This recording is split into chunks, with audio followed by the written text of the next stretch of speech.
স্বাগত জানাবো কর্নেল হাসিনুর রহমান বীর প্রতীক ভাই। আপনাকে আমি অনেক কৃতজ্ঞ। আমার দর্শকদের তরফ থেকে আমি অত্যন্ত কৃতজ্ঞ আপনার কাছে যে আপনি ভ্রমণ করে এসেছেন এবং তারপরেও আমাকে সময় দিচ্ছেন। আসসালামু আলাইকুম ভাই। ওয়ালাইকুম আসসালাম ভাই, আমি গর্বিত। তারপরে যদি আপনার সাথে কথা বলতে পারছি, ধন্যবাদ আপনাকে। অনেক মেহেরবানি ভাই। এরপরে স্বাগত জানাবো কর্নেল ফেরদৌস আজিজ ভাই। আপনাকে কোনো হুম। আহ একেবারে আপন ভাইয়ের মতো কোনো নোটিশ না দিয়ে বলছি ভাই যোগ দেন, আলোচনা শুরু করেন। আমি জানি দেশের জন্য, জনগণের জন্য, জনস্বার্থে এবং দেশের স্বার্থে আমার ভাই কর্নেল ফেরদৌস আজিজ সবসময় উদার এবং উজাড়। আপনাকে স্বাগত জানাচ্ছি ভাই। আসসালামু আলাইকুম। ধন্যবাদ ভাই, অলওয়েজ ওয়েলকাম। আমি যে কোনো সময় ইউ ফিল আপনি আমাকে নক করতে পারেন। জি, ধন্যবাদ। অনেক মেহেরবানি ভাই। নীরা, আপনাকে স্বাগত জানাচ্ছি। আসসালামু আলাইকুম। ওয়ালাইকুম আসসালাম, আসসালামু আলাইকুম এন্ড সব ভাইদেরকে এবং দর্শক যারা আজকে আছেন সবাইকে ঈদ মোবারক। ওকে, আমি আলোচনাটা শুরু করতে চাই হাসিন ভাই আপনাকে দিয়ে। সংসদীয় গণতন্ত্রে কর্নেল হাসিন প্রধানমন্ত্রী হয় সবার মধ্যমণি। প্রধানমন্ত্রী সব সিদ্ধান্তের উপরে থাকে। কিন্তু গত যেই কয়দিন সংসদে সংসদীয় কার্যক্রম হয়েছে, ওই সংসদীয় কার্যক্রমে একটা জিনিস অত্যন্ত দৃষ্টিকটু মনে হয়েছে, যে এই কথাগুলো প্রধানমন্ত্রীর বলা উচিত, যেসব প্রশ্নের উত্তরে প্রধানমন্ত্রী ঝটপট দাঁড়িয়ে বিষয়গুলো নিয়ে অ্যাড্রেস করা উচিত, দেখা গেল উনি তার ধারে কাছেও যাচ্ছেন না। দেখা গেল ওনার সামনে থেকে মাইক্রোফোন নিয়ে অন্য একজন কথার উত্তর খেয়ে দেওয়ার চেষ্টা করছে। সেখান থেকে একটা কথা বেরিয়ে আসছে, সরকার প্রধান আসলে কে, কোন দিকে যাচ্ছে। আমি এই সাবজেক্টটা নিয়ে কয়েকজনের সাথে কথা বলেছি, including colonel Ferdous Aziz, including বিএনপির প্রভাবশালী কয়েকজন নেতা যাদেরকে এমপি মনোনয়নও দেওয়া হয় না, যারা সরকারের বাইরে, যাদের তারেক রহমানের সাথে কথা বলার সুযোগ হয় নাই। তারা বলছে যে উনি নিজেই যদি নেতা হইতে না চায়, সংসদের নেতা বা প্রধানমন্ত্রী, তাইলে আমাদের আর কি করার। কর্নেল হাসিন, তাইলে বাংলাদেশের সরকার প্রধান কে, সংসদের নেতা কে? তারেক রহমান কি এমনি গিভ আপ করছে, নাকি উনি দেখছে যে পরিস্থিতি ওনার অনুকূলের না? কোনটা? বিসমিল্লাহির রহিম। উপস্থিত সবাই আসসালামু আলাইকুম। ভাই, এটা সংসদটাকে চালায় আমাদের স্পিকার। স্পিকার ভদ্রলোকটা কে? স্পিকার ভদ্রলোকটা কে? মেজর হাফিজ। উনি কি ছিলেন? উনি তো শহীদ জিয়াকে গ্রেপ্তার করেছিলেন এই 75-এ। বেসিক্যালি উনি ছিলেন এডুকেশন কোরের অফিসার। উনি ফুটবল খেলোয়াড় ছিলেন, শিক্ষা বয়স একটু বেশি। উনি ওই শিক্ষা কোরের অফিসার ছিলেন এবং কমিশন পাওয়ার সময় ওনাকে ইস্ট বেঙ্গল রেজিমেন্ট করা হয়, যে যুদ্ধের সময়টাই ছিল, ইস্ট বেঙ্গল রেজিমেন্টে ট্রান্সফার করা হয়। ওনার ট্রেনিং কারিকুলামটা কিন্তু এডুকেশন কোরের কারিকুলাম ছিল এবং পরবর্তীতে উনি ইনফ্যান্ট্রিতে আসেন। এরকম অনেকেই চলে আসেন যুদ্ধের সময়, যার নাম মতিন ক্যাপ্টেন ছিলেন, উনি ইস্ট বেঙ্গল হয়ে গেছেন। এখন এই ভদ্রলোকটার সম্বন্ধে একটু আসেন আপনার ক্যারেক্টার অ্যানালিসিস করে। 75-এ কিন্তু উনি বিএম ছিলেন 46 ব্রিগেডের। এই শহীদ জিয়াকে অ্যারেস্ট করা, মানে তাকে অ্যারেস্ট করার সময় ইনি ছিলেন দায়িত্বে, মাস্টার মাইন্ড। ইনি ছিলেন কার বিএম? যিনি মারা গেলেন বিদ্রোহী 75-এ বিদ্রোহটা হলো আমাদের। তারপরে ওনার মাস্টার মাইন্ড ভদ্রলোক। এরপরে উনি কিন্তু শহীদ জিয়া ওনাকে জব দিয়েছেন, বাট আর্মি থেকে বের করে দিয়েছেন। উনি জিয়ার সময় কোথাও ছিলেন না। এরশাদের সময় উনি নিজেই বলতেছিলেন উনাদের এলাকায় ওনার সাথে যে সম্পর্ক ছিল যেন সাদেকের, সেই সুবাদে অনেক ত্রাণ পান, জনগণকে ত্রাণ বিতরণ করেন এবং এরশাদের সময় এমপি হন। তারপরে উনি বিএনপিতে পদার্পণ করেন। বিএনপির সময়কালে আপনার যদি সুযোগ হয়, ওনার ক্যারেক্টার অ্যানালিসিস করবেন। আমাদের যে ব্যারিস্টার সরোয়ার আছে, তাকে ডাকবেন, আসবে, সে বলবে এই ব্যারিস্টার সরোয়ারকে ডুবানো থেকে শুরু করে অন্যান্য যেসব অফিসাররা এই হতাশ হয়ে শেষ পর্যন্ত বিএনপি ভাঙার পক্ষের দিকে যাচ্ছিলেন, উনি সেই কারিগর। এই যে স্যার কারিগর, একটা অনুষ্ঠানে আমি নিজে গেলাম, উনি এই যে এই সাথে জড়িত ছিলেন। তানভীর ইসলাম জয়, ওনার সাথে উনি জড়িত ছিলেন। এই যে মাসুদ করিম, ওনার সাথে উনি জড়িত ছিলেন বিএনপি ভাঙার জন্য। এখন বাট উনি, আমি আশ্চর্য হতাম, উনি কারণ অকারণে ভারত চলে যেতেন চিকিৎসার নামে। আমি সন্দিহান ছিল, লোকটা এরকম কেন? একটা খেলোয়াড় মানুষ, মনটা উদার, ভালো। তো এখন দেখেন ভাই, উনি যদি মানে আপনি ওই জায়গায় আসেন, উনি তো চালাবেন, তো উনি তো চাইবেন না নতুন নেতৃত্ব চলে আসুক, কেউ তার মানে আহ, তারেক সাহেব ক্ষমতায় আসুক। তারেক তো হলো ভাতিজা, তারেক তো হলো ভাতিজা। তো ভাতিজা ক্ষমতায় আসুক, আসলে এই সিলেকশনটা কতটুকু ঠিক হয়েছে আমি জানি না। নতুন প্রজন্ম নিয়ে আমাদের প্রধানমন্ত্রী উচিত ছিল দলটা সাজানো। এমন একটা জায়গায় দিচ্ছেন, সেখানে কিন্তু ইচ্ছা করলেও আপনি মাইকটা নিতে পারবেন না, চালাতে পারবেন না। চাবিটা হলো গিয়া হাফিজের হাতে, স্পিকারের হাতে। তারপরে বলবো প্রধানমন্ত্রী উনি নতুন, উনি দেখতেছেন, শিখতেছেন। আমরা হয়তো অপেক্ষা করবো আরো 1 মাস 2 মাস, ঘুরে আসবে। তারপর দেখেন যে যেসব বিষয় নিয়ে যার কথা বলার কথা না, তারাও কথা বলতেছেন। এসব দৃষ্টিকটু। আইনের বিষয় নিয়ে তো এখন আর স্বরাষ্ট্রমন্ত্রীর কথা বলার অবকাশ নাই, উনি কোনো কথাই বলবেন না আইনের স্বরাষ্ট্র বাইরে। উনি একাই উনি বলে যাচ্ছেন, কিন্তু আইনমন্ত্রী কিছু বলতেছেন না। আপনি একটা চ্যাপ্টার ধরলেন, আইনমন্ত্রী কোনো কথা বলতেছেন না। এগুলি সব তো দৃষ্টিকটু। কার কথা কে বলবে, বা বিএনপি পক্ষ থেকে একজনকে প্রতিনিধি নিয়োগ দেওয়া উচিত, সে বলুক। মানে একজনের কথা একজন বলতেছে, আমি তো মানে হাল ছেড়ে দিচ্ছি, আসলে কি হচ্ছে এটা, এটা তো কোনোভাবেই যায় না। বা একজনের কথা আরেকজন বলবে, সেও তো অ্যাকসেপ্ট করার কথা না।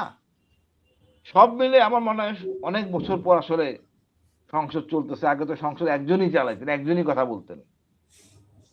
এখন অনেকে কথা বলতেছেন, অনেকে আরো বলবেন। তারপর আমি আশাবাদী, হয়তো মাস 2 সময় লাগতে পারে। এর মধ্যে নতুন নতুন সমস্যাগুলি আসতেছে। আজকে হয়তো দেখছেন আপনি, ইন্ডিয়ান চ্যানেলে বলতেছিল ওই হাদি হত্যার অপরাধী, সে কিন্তু ম্যাজিস্ট্রেটের কাছে অনেক সত্য কথা বলে ফেলছেন, যেটা হওয়ার কথা ছিল না। খুব দৃষ্টিকটু, যেখানে মির্জা আব্বাসের নামটা চলে আইছে। জিনিস কিন্তু রাজপথ কিন্তু গরম হওয়ার জন্য যথেষ্ট মানে সুযোগ হয়ে গেছে। ঈদ শেষ, এই হাদি হত্যা বিচার, এবং এই যে মির্জা আব্বাসের নাম আসলো, এবং দেখেন মির্জা আব্বাস কোন সময় গেল ভারতে, সব অ্যানালিসিস ভারত করতেছে। এই সবগুলি বিএনপির জন্য এখন বিপদ। এখন আমি জানি না মহান আল্লাহ আমাদেরকে সঠিক পথে রাখুক। কর্নেল আমি হাসিন, একটা কথা আপনি বলি, বলেন। যেটা হলো এই বিপ্লবটা কিন্তু আমাদের প্রধানমন্ত্রী দেখেন নাই, এই সারুদ্দিন সাহেব দেখেন নাই। এই দুইজনেই আসলে সমস্যাটা বুঝে উঠতে পারতেছেন না। ছাত্রদের পালসটা কি, ছাত্রদের শক্তিটা কি, আমজনতার শক্তিটা কি বুঝতেছেন না। যেই কারণে আগে বললে গুলি ছুটতো, এখন কিন্তু সেটা গুলি ছুড়বে না পুলিশ, সেনাবাহিনীও গুলি ছুড়বে না, সেনাপ্রধান বললেও গুলি ছুড়বে না। গুলি তো বাঙালি জনগণের জন্য না, শত্রুর জন্য। আজকে বিচার হচ্ছে, বিচারে যা যতটুকু হয়েছে এনাফ, কাজ তো চলমান। সুতরাং আপনি যতই করেন, আমার মনে হয় মানুষের ভীমরতিটা কেটে যাবে। আলটিমেটলি আইনের ঊর্ধ্বে কেউ না, এক এক করে হবে, সময় নিতেছে। বাট আপনাকে মনে করেন না এই এতটা বছর তারেক রহমান বিদেশে ছিল, খুব আনন্দে ছিলেন না? ওনাকে যে টর্চার করা হয়েছে, ওনার কি উচিত না এর প্রতিবাদ করা? অবশ্যই করবেন, হয়তো করা উচিত। সেম আমাদের মা সমতুল্য খালেদা জিয়া, সেম কেস। আমার অনেক পেন্ডিং ইস্যু আছে। নতুন মাতাব্বররা অনেক কথাই বলবেন, আমরা এদের কথা এই জন্য বিতর্কিত আজকে। আর দেশে বিতর্কিত এদের জন্যই। হাফিজ সাহেব তো একেবারে তুলসী ধোয়া মানে পাতা না। ওনার সম্বন্ধে জানেন তো তারেক সাহেব, বললে তো হবে, উনি জানেন। তো আমি মনে করি আমরা একটু অপেক্ষা করি, সাহস যোগাই, অন্তত ইন্ডিয়ান হোক এরা, মানে এদেরকে বানাইতে হবে। পুরা দেশকে কিন্তু ইন্ডিয়ান বানাইছে ছাত্ররা। আমরা দরকার হলে বিএনপি কে ইন্ডিয়ান বানাবো, এই চেষ্টা ওকে, করবো। তবু কর্নেল হাসিন, ধন্যবাদ ভাই। না কর্নেল হাসিন, আপনি ধন্যবাদ দেওয়ার আগে আপনাকে আমি একটু আপনার কথার মধ্যে থেকে একটা প্রশ্ন করতে চাই। আপনি বলছেন আর্মি এখন জনগণের উপরে গুলি চালাবে না, ওয়াকার চাইলেও গুলি চালাবে না। আমি আমি এই কথাটা শুনে খুব আশ্বস্ত হইলাম, কিন্তু আপনি কি এই গ্যারান্টি দিতে পারেন যে এই গুলি যাদের জন্য কেনা হয়েছে তারা কি তাদের উপরে এই গুলি ছুড়বে? আমরা তো ছুটছি ভাই, ওই পরিবেশ সৃষ্টি করবো ইনশাল্লাহ। আমি তো ছুটছি, আমরা তো ছুটবো। আমাদের মিডিয়া যথেষ্ট শক্তিশালী, ভয় পাওয়ার কোনো কারণ নাই। কাদের সাথে তুলনা করি? এই মণিপুরি ইনসার্জেন্স একবেলা খায় একবেলা খাইতে পারে না, ওদের 3টা ক্যাম্প দখল করে নিয়েছে। আমাদের এমন দুর্ভাগ্য, ইন্ডিয়ান বাংলা টিভিগুলি এত নেকেটলি বলে যে চিটাগাং নিয়ে যাব, হিলি বর্ডার কেটে ফেলবো। আমাদের একটা টিভি করে তো নাই। আমরা বিনা পয়সায় বক্তৃতা দিব কাউন্টারে, তাও দাওয়াত করে না। এখন আমি ইউটিউবে বলতে হবে ভাই আপনারা করেন, আমরা কথা বলি ওদের বিরুদ্ধে, যে আমি তোমার দিনাজপুর নিয়ে নিব, আমি তোমার পশ্চিমবঙ্গের এই অংশ নিয়ে নিব, মুর্শিদাবাদ আমার। তা আমাদের বলতে হবে, কিছু করার নাই। এসব তো বিপদ, সব আমাদের নিয়ে গেলে ভারত একজন বলে আরেকটা এবার কথা, ভারত প্রতিশোধ নেবে। আরেকটা কথা আমি একটু না বলে পারছি না, না বলেই পারছি না। মেজর হাফিজের যেই বায়োডাটা আপনি আমাকে দিলেন, এটা কিন্তু সত্য কথা। এই সাবজেক্টটা সম্পর্কে আমি অনেক আগে জানি, এবং মেজর হাফিজ সম্পর্কে আমি যে নামটা বলবো আপনি নামটা অলরেডি বলছেন, জেনারেল সাদিকুর রহমান চৌধুরী, টিকিউএ। উনি উনি টিকিউএ ছিলেন, রাইট? উনি না, পাকিস্তানি জেনারেল। ওকে, আচ্ছা সাদিক আচ্ছা, বগুড়াতে জিওসি ছিলেন। ওকে। না, পরবর্তীতে বিডিআর এর ডিজিও ছিলেন। আমার সাথে দেখা হ্যাঁ হয়েছে, ছিলেন তখন উনি বিডিআর এর ডিজি। আমার সাথে আমাদের। দেখা হলো হ্যাঁ, জেনারেল সাদেক এবং জেনারেল আমজাদ একত্রে। তো আমি দেখি কইছিলাম এই দুই রাজাকার একত্র হইছে কেন? তো জেনারেল আমজাদ হাসি দিয়া কইছে, তুমি আমার রাজাকার কইতেছো? তো জেনারেল এনিওয়ে, আমাকে জেনারেল সাদেক এর কথা বলছে, ওই মেজর হাফিজের কথা বলছে, হাসি দিয়ে বলছে, তুমি কি জানো তোফাল আহমেদ যখন মোতাহার মাস্টারের জবাই দেয়, আজহার ডাক্তার তার ছেলেরে বলছিল যে তোফাল সম্পর্কে তোমার কিছু করা উচিত। হাফিজ কইছে পারলে তোফাইলরে সাপোর্ট করো, এর বাইরে যাইও না। এই হয়েছে সেই হাফিজ যার হাতে রক্ত। এবং একটা কথা বলি, জাতীয় পার্টির শাসন আমলে চান্দাবাজি, দখলবাজি, ঘুষ, বদমাইশি এমন কোনো কিছু নাই যা সে করে নাই। অথচ তার বাবা আজহার ডাক্তার কিন্তু ভালো মানুষ ছিলেন, আমি চিনি। উনি আমাদের দুঃসম্পর্কের আত্মীয়, কিন্তু আমি জানি এইটা, আজহার ডাক্তার ভালো মানুষ ছিলেন।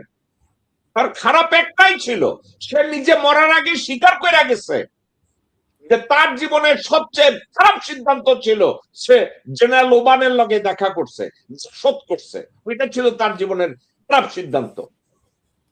তার ছেলে মেজর হাফিজ কিভাবে হয়? Number one. Number two, Ziaur রহমানকে যে মেজর হাফিজ অ্যারেস্ট করছে, এই সাবজেক্টটা নিয়ে আমাকে 3-4 জন ব্রিফ করছে। এই 3-4 জনের মধ্যে একজন ছিল, আপনারা দুইজনেই চিনবেন, জেনারেল লতিফ, একসময় ডিজিএফআই ডিজি ছিলেন। Correct. এবং মেজর জেনারেল মাহমুদুল হাসান একসময় স্বরাষ্ট্রমন্ত্রী ছিলেন। এবং এরা দুইজনে আমারে বলছে ও তো একটা জীবন্ত সাপ, ওরে কেউ বিশ্বাস করে না। এখন আমি কথাগুলো আজকে কেন টানলাম ভাই? তারেক, আপনি কি মনে করেন এগুলো তারেক রহমান জানে না? আমি কিন্তু 100% জানি তারেক রহমান এটা জানে। না, কারণ বেগম জিয়া এটা নিজে জানে, তারেক রহমানও জানে। তাহলে এটা জানার পরে how he become speaker? Hasin ভাই, ভাই নিয়ন্ত্রণটা তো আমাদের প্রধানমন্ত্রীর হাতে নাই। ওকে, নিয়ন্ত্রণটা হয়েছে ভারতে। ওখান থেকে বলে দিচ্ছে কে কি করবে। একটু রাইট। টাইম, আমার তো সমস্যা ওখানে হচ্ছে। এনারা এত মানে কিছু তো সত্য অঙ্গীকারনামা দিয়ে আসা হয়েছে, এই ভেজাল লাগে লাগে মানে এত সাহস কোথায় পায় সেনাপ্রধানের কাছে যাবে না বলে? সেনাপ্রধান কেন রাজনীতিবিদদের সাথে কথা বলবে? অনেক প্রশ্ন আসে। ওকে। সেনা এগুলি সবই আসবে। এখন মনে করেন যে যারা অবস্থান থেকে ভাবতেছেন, আমার মনে হয় ঈদ শেষ, এরপরে শুরু হবে, এই হাদি দিয়েই শুরু হবে, বাকি তো অন্যান্য পেন্ডিং তো আছেই। মাঠ ওকে অতি দ্রুত গরম হবে, আশাবাদী ওকে উনি ওনার অবস্থান বুঝবেন। ধন্যবাদ ভাই। ওকে আমি কর্নেল ফেরদৌস আজিজ আপনার কাছে যাব। আমি কর্নেল হাসিনকে যে প্রশ্নটা করছি আমি সেম প্রশ্নটা করব।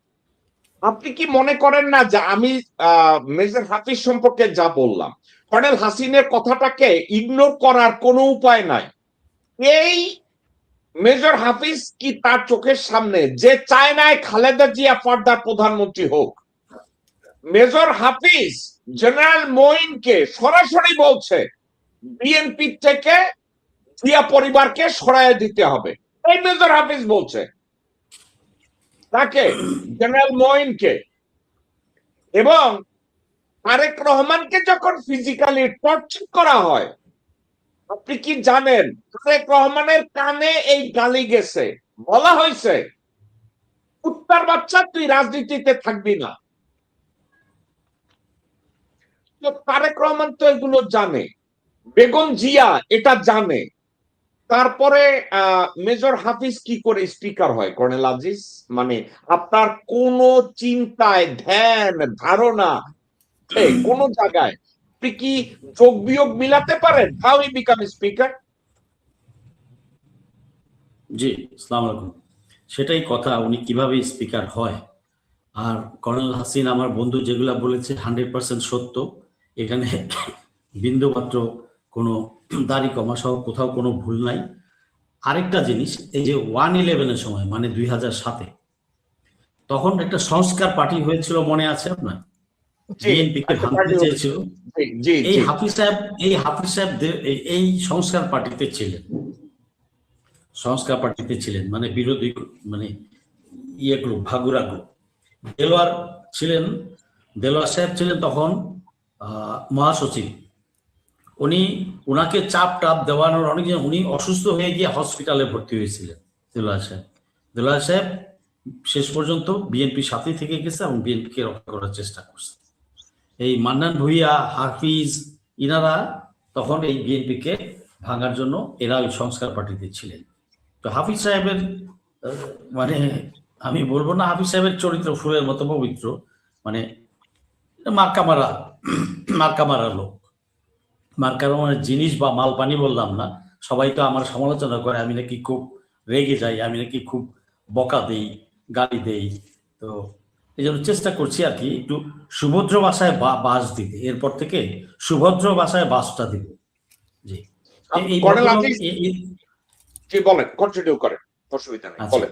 তো সংসদীয় পদ্ধতি বা মন্ত্রী পরিষদ শাসিত সরকার ব্যবস্থায় প্রধানমন্ত্রী হবেন সকল কিছুর নিয়ন্ত্রণে, তিনি থাকবেন, রাইট? এটা রাষ্ট্রপতি শাসিত সরকার না, মন্ত্রী পরিষদ শাসিত সরকার। সো সংসদীয় পদ্ধতিতে mister Tarek Rahman is the prime minister. আচ্ছা, এখন এই তারেক রহমান যাতে দেশে আসতে না পারে, এটার জন্য তো এই দলের সিনিয়র নেতারা সবসময় ওনার সিকিউরিটি প্রবলেম, এইটা সেইটা কত কিছু দিয়ে ভুলভাল দিয়ে ওনারে ভংচং দেখাইছে। এই দলের নেতারাই, তার দলের নেতারাই মির্জা ফাঁদ দেখাইছে, কর্নেল আজিজ মির্জা ফাঁদ দেখাইছে, সালাউদ্দিন দেখাইছে, আমির খসরু মাহমুদ চৌধুরী দেখাইছে, ইকবাল হাসান মাহমুদ চৌধুরী টুকু দেখাইছে। এটা দেখাইছে তারেক রহমান যাতে দেশে না আসে, তাদের হাতে থাকে। হ্যাঁ, এটাই তারা চায় নাই। এই জিনিসটা তো তারেক রহমান আসলে হয়তো তখন ওখানে বুঝতে পারে নাই, দূরে থেকে অনেক কিছুই বোঝা যায় না, এক একজন এক এক কথা বলে। আচ্ছা, তারপরে বোঝার জন্য একটা পার্সোনাল স্টাডি লাগে, ওই স্টাডিটা হয়তো উনি ওখানে করেন নাই, অথবা করার সুযোগ পায় নাই, অথবা ওনার সারাউন্ডিং এ যারা ছিল তাকে ভালোভাবে গাইড করতে পারেন না। আচ্ছা, সেই স্কুলিংটা তার ওখানে হয় নাই, আমি যদি সিম্পল সেন্টেন্সে বলি। এবং তার অ্যাসোসিয়েটস গুলা ভালো ছিল না। আর যাই হোক, আমি তারেক রহমানকে আজকে সমালোচনা করছি না। আমার কথা হচ্ছে সে যেভাবেই হোক সে প্রধানমন্ত্রী এখন, রাইট? তো বিএনপি আসছে, বিরোধী দলও রেজাল্ট মেনে নিয়েছে, জনগণও মেনে নিয়েছে, দেশের স্বার্থে যাতে দেশটা সামনের দিকে আগায়, কোনো অরাজকতা আমরা চাই না, মেনে নিয়েছে। ইলেকশন যাই হয়েছে, হয়েছে, ফাইন। এখন তারেক রহমানকে তো ইফেক্টিভ হইতে হবে। তারেক রহমানকে ইফেক্টিভ কারা করবে? সাধারণত বিরোধী দল থেকে এসে করবে কেউ? সরকারি আমলারা করবে? নো, এটা নিয়ম হচ্ছে তার দলের লোকরাই তাকে এম্পাওয়ার করতে হবে, শক্তিশালী করতে হবে, ইফেক্টিভ করতে হবে। দলের প্রতি যদি সিনিয়র নেতাদের আনুগত্য থাকে, যে দল এবং দেশ, তাহলে তারা উচিত তারেক রহমানকে অ্যাডভাইস দিয়ে বিভিন্নভাবে গাইড করে তাকে সামনের দিকে এগিয়ে দেওয়া এবং তাকে ফোরফ্রন্টে নিয়ে আসা এবং তাকে সবকিছুতে কর্তৃত্ব তার হাতে তুলে দেওয়া। কিন্তু এইখানে দেখা যাচ্ছে যে নেতা বলতে আপনি তাদেরকে মিন করছেন যারা এই মুহূর্তে এমপি মন্ত্রী, নাকি যেসব ওই ভিসা ইউনিভার্সিটি লন্ডন থেকে যাদেরকে ভুয়া ডক্টরেট করাইয়া তারেক রহমান সাথে করে নিয়ে আসছে? মানে ওনারে এগুলো শিখাবে কারা, তৈরি করবে কারা? দলের যে ভেটারান এমপি যারা আছেন, কেউ সংসদে আসতে পারছে, কেউ কেউ পারেন নাই, বা সংসদে যারা আসছে তাদের মধ্যে থেকেও আবার ক্যাবিনেটে আসেন নাই, মানে মন্ত্রী হন নাই। তো এদের তো দলের দায়িত্ব আছে, দায়িত্ব তো নাই। কর্নেল ফেরদৌস আজিজ, আপনি নিজে একা একা চিন্তা করেন, air vice marshal Altaf Chowdhury 2 বার বিএনপি সরকার গঠনে স্বরাষ্ট্রমন্ত্রী ছিলেন, যোগ্য একজন মানুষ। উনি শুধু একটা অপরাধ করে ফেলেছে, উনি গন্ধম খেয়েছে। গন্ধমটা কি?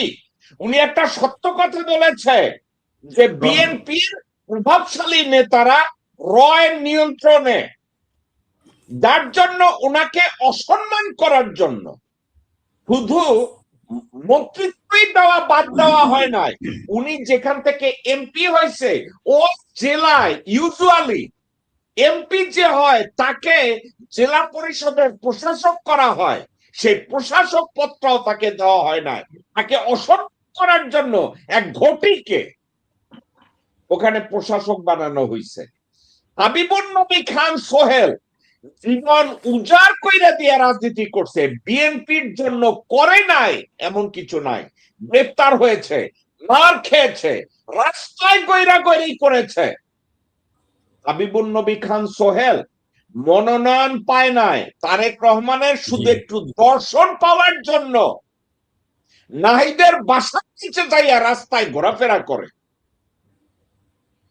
তাইলে তারেক রহমানকে আসলে তৈরি করবে কারা? ওই লন্ডন থেকে ভিসা ইউনিভার্সিটির ডক্টরেট পাওয়া লোকজনরা, নাকি সালাউদ্দিন, নাকি আমির খসরু মাহমুদ চৌধুরী, নাকি আব্দুল আউয়াল মিন্টু? মানে তৈরিটা করবে কারা ভাই? যদি আমাকে একটু, আমি আর আপনি তারেক রহমানের সমালোচনা করলাম না, আপনিও বলছেন আমিও করলাম না, আই স্যালিউট হিম। ওনারে তৈরিটা করবে কে? না, সে যাই হোক, তার সমালোচনা অন্য আরেকদিন তাকে তার সার্জারি করব।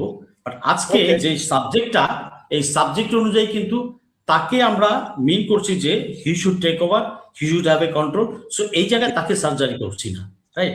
তাকে তো আপহোল্ড করতে হবে, তাকে আপহোল্ড করতে হবে। সো এই সেন্সে করছি না। কিন্তু আপনি যেগুলা বললেন তার আশেপাশে যেগুলা, এগুলা তো সব রয় বসাইছে ওইখানে। কুলিক আমার যেগুলা তার ওখানে ছিল, অখাদ্যগুলা ছিল, মানে এখন এগুলা তো সব থার্ড ক্লাস মাল, এগুলা তো ওখানেই ছিল। মিস্টার মাথুর স্টেশন চিফ ছিল 2004-এ ঢাকাতে, রয়। সে কি তারেক জিয়ার সাথে দেখা করে নাই গিয়া লন্ডনে? এই 22-এ রয় তাকে সারাউন্ড করে রাখছে ওখানে। এখন যে তাকে সারাউন্ড করে রাখছে, তার আশেপাশে যে মালগুলা বসানো হয়েছে, এটা যে রয়্যাল লোক, এইটা তো তারেক রহমান হাফ বুঝে না। বাট তাকে কে কনফিডেন্সের সাথে বুঝাবে, তার কনফিডেন্সটা কিভাবে আরেকজন দেশপ্রেমিক লোক বাড়ায় দিবে? দেশপ্রেমিকটা তো তার কাছে যেতে পারে না। এই হাবিবুর নবী সোহেল, তার তো উচিত, তাকে তো এবার এমপি করা উচিত ছিল। আমি জানি না সে এমপি হয়েছে কিনা, বা তাকে দিয়ে। আচ্ছা, 18 সালে নির্বাচনের সময় এই হাবিবুর নবী সোহেলের ছোট ভাই ডন, আমি তখন রংপুরে, আমি ওদেরকে ডেকে এনে ব্রিফ করছি যে must prepare for the election. যাই হোক, এই সোহেল সম্বন্ধে আমি জানি। তো হি is A well deserving candidate, but তাকে কেন দেওয়া হলো না? আলতাফ চৌধুরী সাহেবকে ফোরফ্রন্টে আনা হলো না, বাবরকে আনা হলো না। দলের ভিতরে যারা প্যাট্রিয়ট, যারা অনেস্ট, তাদের কাউকেই আসতে দেয় নেই, পার্লামেন্টও আসতে দেয়নি এবং ক্যাবিনেটও আসতে দেয় নাই। পার্লামেন্টের যেটা এসে গেছে নিজ যোগ্যতায়, বাট ইয়েতে আসতে দেয়নি। দেবে না তো এটা তো অত দেবে না, এটা আমরা জানি। এখন তারেক রহমান সাহেবকে নিজেকে বুঝতে হবে, ওনাকে বুঝতে হবে, এবং দলের যারা ক্যাবিনেট মানে এমপি আছে এরা ছাড়াও দলের বাইরে তো ভালো ভালো সব দেশপ্রেমিক নেতা আছে। আজিজ তারেক ভাই, রহমান সাহেবের ফেরদৌস আজিজ, উচিত হবে, জি ফেরদৌস আজিজ, আপনাকে, জি ভাই, কর্নেল হাসিনকে এবং নীরাকে আমি একটা ভিডিও দেখাবো। হাবিবুর নবী খান সোহেল এতবার অ্যারেস্ট হইলো, মায়ের খাইলো, জাহান্নামে গেল, কিন্তু তারেক রহমানের সাথে তার একবার দেখা হইলো না। সে দেখাটা করার জন্য সে নানা পাশার সামনে অসহায় ভাবে কেমনে ঘুরতেছিল আমি একটু দেখাইতে চাইতেছি। অসহায় ভাবে বেচারা ঘুরতেছে। নাহিদের বাসায় তারেক রহমান গেছে, নাহিদের বাসায়। এই বাসার থেকে তারেক রহমান বের হওয়ার সময় হাবিবুর নবী খান সোহেল শুধু তারেক রহমানের একটু হ্যান্ডশেক করতে চাইছিল। আপনি মজার কথা কি জানেন? হ্যান্ডশেকটা পর্যন্ত করতে দেওয়া হয় নাই। কে দেয় নাই জানেন? আপনাদের একজন colleague, brigadier general Shamsul Islam.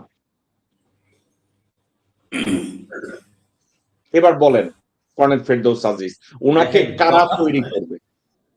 কথা তো অনেক, তথ্য তো অনেক, আসলে টক শোতে অল্প সময়ে এত কিছু তো বলার সময়ও হয় না। এই যে 1 বছর পরে কেন আসলেন তারেক রহমান, তাকে আসতে দেয়নি। তারই দলের নেতারা বিক্রি হয়ে গেছে, বস্তা বস্তায় টাকা নিত হাসিনার কাছ থেকে, মাসওয়ারা মান্থলি নিত। এই টাকা তারেক রহমান নিজে ভাগ পায় না ভাই, তারেক রহমান নিজে ভাগ পায় না। না, আমি তো বললাম যে ওইটা আমি বাদ দেই, ওই পয়েন্টটা বাদ দিই, যেহেতু আজকে ইয়েটা, কারণ সবই যদি দিয়ে দিই তাহলে তো কেউ থাকে না। আমাকে তো ভারতের এগেইনস্টে দাঁড়াইতে হবে, আমাকে তো সাবজেক্টটাকে তুলে রাখতে হবে। হ্যাঁ, তো এখন তারেক ভুল করতে পারে, মানুষ মাত্রই ভুল হয়, তারেক রহমান করতে পারে, বাট তারেক রহমানকে লাইনে আনার দায়িত্ব টাকা বিরোধী দলের নো। প্রথম সাপোর্ট দিবে এবং লাইনে আনবে, ভুল হলে তাকে বলবে, তাকে সামনে তুলে ধরবে যে প্রতীক আপনি ইউ আর দ্য কিং। সেটা কে করবে?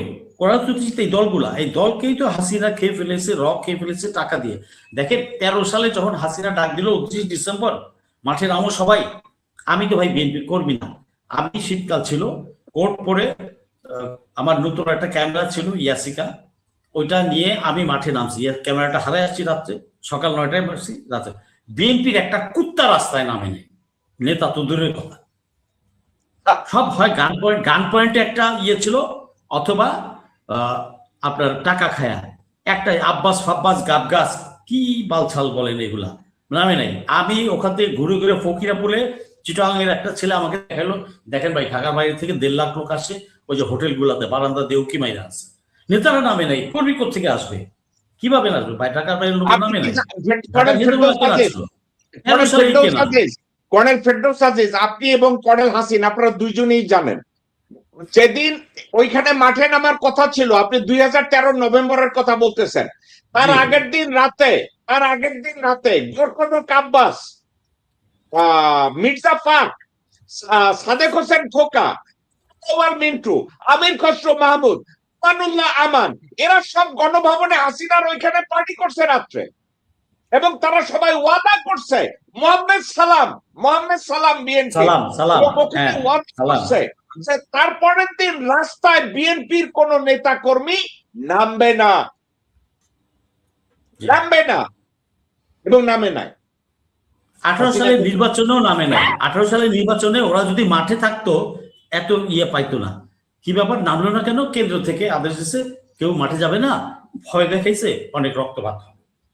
এই নেতারা হচ্ছে ড্যাশ ড্যাশ ভাই, এই একটু পলিশ ভাষা ব্যবহার করলাম আজকে। ইহাদেরকে কি করা উচিত? আমার মনে হয় বিএনপি কর্মীদের, দেশপ্রেমিক কর্মীদের উচিত তাদের নেতাদেরকে সাইজ আপ করা, সিস্টেম করা। দেশ বাঁচবে, ওদেরকে সিস্টেম করলে দেশ বাঁচবে, আধিপত্যবাদ বিরোধী মুক্ত থাকবে। আওয়ামী লীগ তো নাই এখন, এই হারামখোররা, মির্জাফরের বাচ্চারা, এরা এই কাজগুলা করতেছে। এখন দেখে চলানো পিটানো শুরু করতে হবে, উইল ডু ইট ইনশাআল্লাহ। ওকে, আপনার কাছে ব্যাক করছি। নীরা, আজকের আলোচনাটা আপনার ফেভারেবল কিনা আমি নিজে জানি না, কিন্তু বাস্তবতা একটা, আমি কর্নেল আজিজের একটা ডিসক্রিপশনকে অত্যন্ত শ্রদ্ধার সাথে দেখছি, এবং কথাটা থেকে আমিও শিখলাম। বলছে জেকব ভাই, আমরা তারেক রহমানকে সার্জারি না করি, কারণ কেউরে দিয়া তো আমাদের ইন্ডিয়ার লগে মুখোমুখি হইতে হবে। আমি একটু জিজ্ঞাসা করি এমনি, আপনি আমরা দীর্ঘ সময় ধরে আমাদের তো একটা আশাবাদ ছিল যে তারেক রহমান যোগ্য, লন্ডনে গেছে, উনি দেশের বাইরে থেকে কিছুটা লেখাপড়া করার সুযোগ হয়েছে, উনি দেশে এসে একটা বলিষ্ঠ আহ দৃষ্টিভঙ্গি নিয়ে উনি ওনার পার্টির হাল ধরবে, উনি ওনার দলের হাল ধরবে এবং সরকার পরিচালনা করবে। আপনি বা অন্যান্য লোকজনদের ভিতরে যে এক্সপেকটেশন ছিল উনি অত্যন্ত পরিবর্তন হয়ে, অনেক পরিবর্তন হয়ে, জ্ঞানী গুণী হয়ে, বলিষ্ঠ নেতা হয়ে উনি দেশে এসে ব্যাক করবেন, দলের নেতৃত্ব নেবেন, দেশের নেতৃত্ব দিবেন। আমাদের এক্সপেকটেশন অনুযায়ী, আপনার এক্সপেকটেশন অনুযায়ী আপনি মনে করেন কিনা যে তারেক রহমান পারফর্ম করতেছে, নাকি উনি এক্সপেকটেশনের নিচে বা সমানে বা ঊর্ধ্বে আছে? উনি এখন কি করতেছে standard wise? Thank you Jacob ভাই, খুব সুন্দর প্রশ্ন করেছেন। আমি এক কথায় বলবো, যদি আমাকে জিজ্ঞেস করা হয় যে বিগ জিরো, তার পারফরমেন্স হলো বিগ জিরো। শুরুতে এখন পর্যন্ত যায়নি, আর শুরুতে কেন যায়নি বা যেতে পারছে না কেন, এ বিষয়ের উপরে যদি আসা হয়, যেমন আমাদের হাসিন ভাই অনেক সুন্দরভাবে ব্যাখ্যা দিয়েছেন, প্রথমে আমি শুনেছি। আজ একটু পিছনে যাই, দেখেন আজকে সে ৭১ আর ২৪, এই যে একটা দ্বন্দ্ব নিয়ে গত ১৮ মাস আমরা কথা বলেছি, এবং আমরা প্রচন্ড রকমের আশাবাদী ছিলাম যে এখান থেকে আমরা পজিটিভ কোনো রেজাল্ট বের করে নিয়ে আসতে পারবো। যেই হোক, বা সবকিছু মিলে জিলে সে ১৮ মাসের ব্যাখ্যা ১৮ দিনে শেষ হয়ে গেল, এইরকম একটা ধারা তৈরি হয়ে গেল। ইলেকশন ইলেকশন ইলেকশন শেষ হয়ে গেল, ঠিক আছে, আমরা সবাই মেনে নিয়েছি, ইলেকশন হয়ে গেছে, শান্তিপূর্ণভাবে হোক, যেটাই হোক হয়ে গেছে। এখন আমাদের পার্লামেন্ট শুরু হয়েছে, আমরা তাদের গতানুগতিক যে কাজগুলো সেগুলো আমরা দেখব, এবং সেজন্য আমরা আশাবাদী জনগণ। কিন্তু আমরা যেগুলো দেখতে পাচ্ছি, সে দেখা থেকে আমাকে সে ৭১-এ ফিরিয়ে নিয়ে যায়। এই যে দেখেন, ৭১-এ বাংলাদেশের ইতিহাসে বলা হয় যে পাকিস্তানকে হটিয়ে বাংলাদেশ কি পেল? বাংলাদেশ পেয়েছে মুক্তিযোদ্ধা এন্ড রাজাকার। এই যে দ্বন্দ্ব মুক্তিযোদ্ধা আর রাজাকার, সেটা এখন পর্যন্ত আমাদের দেশে বলমান আছে এবং এটা থাকবে, কারণ এটার পিছনে যে গুটিটা, সেটা কিন্তু আমরা একবারও ফিগার আউট করতে চাই না যে কে বা কাহারা এই দাবার গুটি নিয়ে নাড়াচাড়া করছে। ঠিক তেমনি ভাবে ২৪-এর আন্দোলনে আমরা কিন্তু ভারতীয়দেরকে হটিয়েছি, আমরা পাকিস্তান কথা বলবো না। এখন এই ব্যথাটা ওই জায়গায় লাগছে যারা ৭১-৭১-এর চেতনা নিয়ে আজকে আমাদের বাংলাদেশিদেরকে যে বিভাজন করে রেখেছে, তাদের এই জায়গাটায় লাগছে যে আজকে তাদেরকে চলে যেতে হয়েছে এই বাংলাদেশ ছেড়ে। তাহলে তারা কেন ছাড়বে? গত ৫৪ বছরে এই র যেভাবে গেঁথে বসছে বাংলাদেশের মাটিতে, আপনার কি মনে হয় এক রাতেই তাদেরকে হটানো সম্ভব? আর এই ১৮ মাসের রেজাল্টে তো আমরা বুঝতে পারছি এরকম কত ১৮ মাস যাবে এই রকে বাংলাদেশের মাটিতে ছড়াতে। আজকে তারেক রহমানের কথা বলা হয়েছে, তারেক রহমানকে তার নিজেকে নিজের তৈরি করতে হবে আগে। আমার যদি ওই গার্ডস যদি না থাকে, হয় আমার ধারে কাটতে হবে, নয় আমার ভারে কাটতে হবে। আমার যদি ধার ভার কোনোটাই না থাকে, আমি কাটবো কি দিয়ে? আজকে ১৭ বছরে আমি সব ফিগার আউট করতে পেরেছি, আজকে তাকে কে তৈরি করবে? আজিজ ভাই খুব সুন্দর একটা কথা বলেছেন যে দলের ব্যাটন যারা, তারা তাকে তৈরি করবে। সবার তো মন্ত্রী হতে হবে না, সবাইকে তো পার্লামেন্টে যেতে হবে না। একটা দল চালানোর জন্য একজনই যথেষ্ট না, হাজার হাজার লক্ষ লক্ষ মানুষ থাকবে একটা দলে, এবং দলের ব্যাটন যারা থাকবে তারা গঠনতন্ত্র অনুযায়ী যেখানে যেটা করা দরকার সেখানে সেটা করবে। কিন্তু আমাদের দুর্ভাগ্য, যারা এই কাজগুলো করবে তারাই বিক্রি হয়ে বসে আছে। আপনি যাকে দিয়ে ভূত ছাড়াবেন, যদি ভূত যদি তাকেই পেয়ে বসে, আপনি কি করে ভূত ছাড়াবেন বলেন? আজকে তাই আমরা যে যত কথাই বলি না কেন, এই যে আমাদের মিডিয়া জগৎটা যদি শক্তিশালী না হয়, আজকে যদি ডোর টু ডোর, ঘরে ঘরে যদি পৌঁছানো না যায়, আমাদের দেশের মানুষ কথায় কথায় সচেতন, কিন্তু মানে সঠিক অর্থে যে সচেতনতা আসা দরকার সেটা আমাদের মধ্যে আসেনি। হয় আমরা নিমক হারামি করেছি, নতুবা আমরা মানুষ হিসাবে মানুষ হতে পারিনি। এই একটা কথাই বলতে হবে। গত 18 মাস যেটা আমরা, যার রেজাল্ট আমরা পেয়েছি, যার উপরে আমরা মনে প্রাণে বসেছিলাম যে এই হয়তোবা আমাদের দেশ বাংলাদেশ আমরা সঠিক অর্থেই ফিরে পাচ্ছি, কিন্তু আমরা রেজাল্ট কি পেয়েছি? আমরা যদি রেজাল্ট ওরিয়েন্টেড কোনো কথা বলতে চাই, আমাদের রেজাল্ট সে বিগ জিরো। আজকে আপনারা তারেক রহমানকে দায়ী করতে পারবেন না। গত 17 বছর সে দেশের বাইরে ছিল। হ্যাঁ, দায়ী করবেন বিএনপি। বিএনপি কে? সবসময় জেকব ভাই আপনি প্রেডিকশন করে বলে আসছেন, আপনার কোন একটা প্রেডিকশন আমি গত 18 মাসে বলতে পারবো না যে ভুল প্রেডিক্ট করেছেন আপনি। আজকে আপনি যেটা বলেছিলেন শুরু থেকে, এই আওয়ামী লীগ হলো বাংলাদেশ ভারতের এ টিম এবং আপনাদের বি টিম হয়ে আসছে এই বিএনপি, সেটা বিএনপি প্রমাণ করে দিয়েছে। আজকে এই বি টিমের কাছ থেকে বাংলাদেশকে কিভাবে রক্ষা করতে হবে সেটা এখন আমাদের জনগণের সেই 24-এর আন্দোলনের মতো আবার নতুন করে চিন্তা করতে হবে। সেক্ষেত্রে যদি আমাদের ব্যাককে গিয়ে আবার ফরওয়ার্ড হতে হয়, আমরা ঠিক তাই করব। আমাদের দেশ আগে। আজকে যদি আমাদের বাংলাদেশ থাকে, দেন আমরা বিভিন্ন ওয়েতে বিভিন্ন দলে আমরা সংঘবদ্ধ হয়ে আমরা রাজনীতি করতে পারব। চমৎকার কথা, চমৎকার বলেছেন মীরা। আপনি যতদিন টকশো করছেন, আজকে এত সুন্দর গুছিয়ে আপনি কথাটা বলেছেন, কনগ্রাচুলেশন, নাম্বার 1। নাম্বার 2, আপনাকে আর একটা কথা জিজ্ঞাসা করি। তারেক রহমানকে যদি তৈরি করতে হয়, আপনি এই কথার আমি তুলনা করব না, ঠিক বলছেন, আগে তারেক রহমান নিজে তাকে তৈরি করতে হবে, নাম্বার 1। কিন্তু তারেক রহমানের কাছে তো ইনস্ট্রুমেন্টাল লোকজন লাগবে। তারেক রহমানের পাশে যেসব লোকজন উনি লন্ডন থেকে নিয়ে এসছে, মীরা আপনাকে আমি বলি, আমি কাউকে হিংসা করছি না, কারো উপরে রাগ না। উনি লন্ডন থেকে যাদেরকে আনছে ওনারা সবাই ডিসা ইউনিভার্সিটির ছাত্র। ডিসা ইউনিভার্সিটি কি জানেন? এক রুম বিশিষ্ট বিশ্ববিদ্যালয়। আয়ারল্যান্ড, স্কটল্যান্ড এবং লন্ডনে, সাউথ লন্ডনে একটা রুমের মধ্যে বিশ্ববিদ্যালয় করছে। ওই বিশ্ববিদ্যালয় থেকে শুধু পয়সার বিনিময়ে 500 টাকায় বা 1000 পাউন্ডে আপনাকে ডক্টরেট দেওয়া হয়। ওই ডক্টরেটে মাহদি আমিন আছে, ওই ডক্টরেটে হুমায়ুন কবির আছে, ওই ডক্টরেটে কয়সর আছে, ওই ডক্টরেটে মালেক আছে, ওই ডক্টরেটে নুরুদ্দপু আছে। সবগুলোরে নিয়ে উনি লন্ডন থেকে আসছে।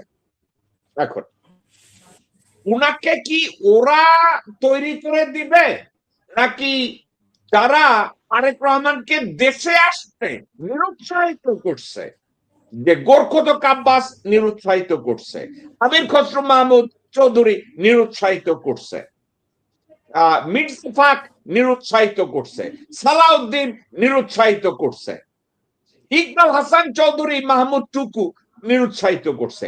তাইলে ওনাকে তৈরি যারা করবে, আপনি আরেকটা কথা বলছেন নীরা, আপনার কথাকে আমি ইগনোর করতে পারি না। আপনি বলছেন লক্ষ লক্ষ কোটি কোটি নেতা কর্মী থাকবে, তাদেরকে তো ওনার ধারে কাছেও যাইতে দেওয়া হয় না। ডক্টর মোহাম্মদ ইনুজ্জামান ওই যমুনায় গিয়া ঢুকছে মন্দিরে, ওই মন্দিরে অন্য কেউ ঢোকার অনুমতি নাই। সামনে সাইদ কবিরের বউ বৈশা রয়েছে, ঝাড়ু লইয়া, কেউ ঢুকতে দেওয়া যাইব না। এখন তারেক রহমানের ঘরের সামনে বৈশা রয়েছে ব্রিগেডিয়ার শামসুল ইসলাম নামের এক লোক, যার বউ রয়ের কাছে বান্দা, যার উলঙ্গ ছবি ভারতীয় পত্রিকায় ছাপা হয়। তার স্বামী শামসুল ইসলাম হচ্ছে তারেক রহমানের বডিগার্ড। তারেক রহমানের ঘরে কাছেও কাউকে যাইতে দেয় না। তাহলে তারেক রহমানকে নীরা কারা তৈরি করবে তার জানা মতে? জেকব ভাই, মানে কারা তৈরি করবে সেটা, সেই বিষয়ে আসি, কিন্তু কারা তৈরি করতে দিচ্ছে না, আমি তো এই বিষয়টা আগে নিয়ে আসবো। কারণ আমাদের আমাদের পরীক্ষিত এটা করতে দেওয়া হচ্ছে না। আর ছোট করে একটা কথা বলি জেকব ভাই, যদিও আমি এখানে তো অনেক বছর আছি এবং বিএনপির সাথে তো আমি আজকে নতুন জড়িত না, কিন্তু তারপরেও অনেক সময় দলীয়ভাবে অনেক কথা হয়েছে। কিন্তু একটা বিষয় আমি আপনার সাথেও এই বিষয়টা নিয়ে কথা বলেছিলাম, যদিও আমরা ঘরোয়া পরিবেশে বলেছিলাম, সেটা ছিল যে এই যে কমিটি কমিটি কমিটি বাণিজ্য, এটা তো আছেই, এটা কমিটি বাণিজ্য বলে আমরা কথায় কথায় উড়িয়ে দিয়েছি, কিন্তু এখানে মূল ঘটনাটা বলেছিলাম যে আজকে আওয়ামী লীগের কমিটি আছে আমেরিকাতে, কিন্তু গত 16-17 বছর বিএনপির কোনো কমিটি এখানে হচ্ছে না এবং কমিটি দিচ্ছে না। এর পিছনে একটা কারণ ফিগার আউট করেছিলাম, এটার পিছনেও ভারত, কারণ ভারত চাচ্ছে না বিএনপি এখানে শক্তিশালী হোক, এবং আমরা উইদাউট কমিটিতে আমরা যে পারফর্ম এখানে করেছি এবং এই বিএনপির পক্ষে যত কাজ এখানে হয়েছে, আমাদের কিন্তু কোনো চেয়ার নাই, কোনো কমিটি নাই, কোনো পদ নাই, পদবি নাই, কিন্তু আমরা কোনো কাজ করতে এখানে পিছিয়ে থাকি নাই। আজকে 52টা মানে প্রদেশের কথা বলবো যে এখানে একটা কমিটি নাই, কমিটি ছিল না, কিন্তু আওয়ামী লীগের কমিটি কিন্তু একদম লতা পাতা ঘরে, মানে একটা ডিস্ট্রিক্টের ভিতরে কয়েকটা কমিটি তাদের। আপনার মনে আছে আপনার মহাসচিব এখানে বসে বলছিল যে এখানে আমেরিকা যুক্তরাষ্ট্রে কমিটি দেওয়ার কোনো নিয়ম নাই, আপনাদের এই মির্জা ফাক বলছিল। মির্জা ফাক তো নিজেই ভারতের নাগরিক, উনি তো এখানে কমিটি দিবেন না। ওকে নীরা, এটা অন্য একটা বিষয়, আমরা ওখানে জেকব ভাই দিবে না সেটা না, এখন এখানে কমিটি দিবে, কে দিবে? ভারত দিবে। ওকে, এটা আপনি লিখিত রেখে রাখেন, এখন এখানে কমিটি হবে, এখন বিএনপির কমিটি এখানে হবে, কারণ এই বিএনপি তো বাংলাদেশের পক্ষে কাজ করবে না, যেহেতু তাদের কমিটি এখন হবে এবং এখন কমিটি এখানে আসবে। আপনি চিন্তা করেন না, খুব শীঘ্রই এখানে কমিটি আসবে, সেই কমিটি তারেক রহমানের অনুমোদিত কোনো কমিটি হবে না, ওটা হবে রয়ের অনুমোদিত কমিটি এখানে হবে। ওকে, ঠিক আছে। আসুক বিএনপির অনুমোদিত কমিটি। কর্নেল হাসিন, আমি আপনার কাছে আসছি একটা কারণে, নীরব অনেকগুলো বিষয় নিয়ে কথা বলছে, তারেক রহমানকে কে তৈরি করবে। আচ্ছা, বাংলাদেশ কি একটা প্রাইমারি স্কুল নাকি যেখানে নেতার আইসা লেখাপড়া করতে হইব? ডক্টর মোহাম্মদ ইউনূস আইসা কয় আমি শিখতেছি, তারেক রহমান কয় আমিও শিখতেছি। এই বাংলাদেশটা কি রাজনীতির একটা স্কুল হয়ে গেল হাসিন ভাই, যে সবাই খালি শিখবে, 20 কোটি মানুষ শুধু চাটা কলে পিসা খাবে? পরিস্থিতিটা কি হইতেছে তাইলে? ভাই আমি একটু একটা কথা বলি, আমাকে যখন জেলে পাঠানো হলো তো আমি জেলে এক কোনায় বসে আছি বিকালবেলা, ওই সময় বিএনপি অনেক নেতাকে ধরে নিয়ে আসা হলো। আমি দেখলাম যে একজন ভদ্রলোক আমার দিকে আসতেছেন, সালাম দিলেন, আমি দাঁড়ালাম, শফিল আলম প্রধান আমার বললেন, আপনি সাহেব মন খারাপ করবেন না, আমি এখানেই ছিলাম, মৃত্যুদণ্ডপ্রাপ্ত আসামি, মৃত্যুদণ্ড হওয়ার কথা ওই investigation 7 murder case, Zia Rahman আমাদেরকে বিশেষ কমিশন করে বের করে দিয়েছে।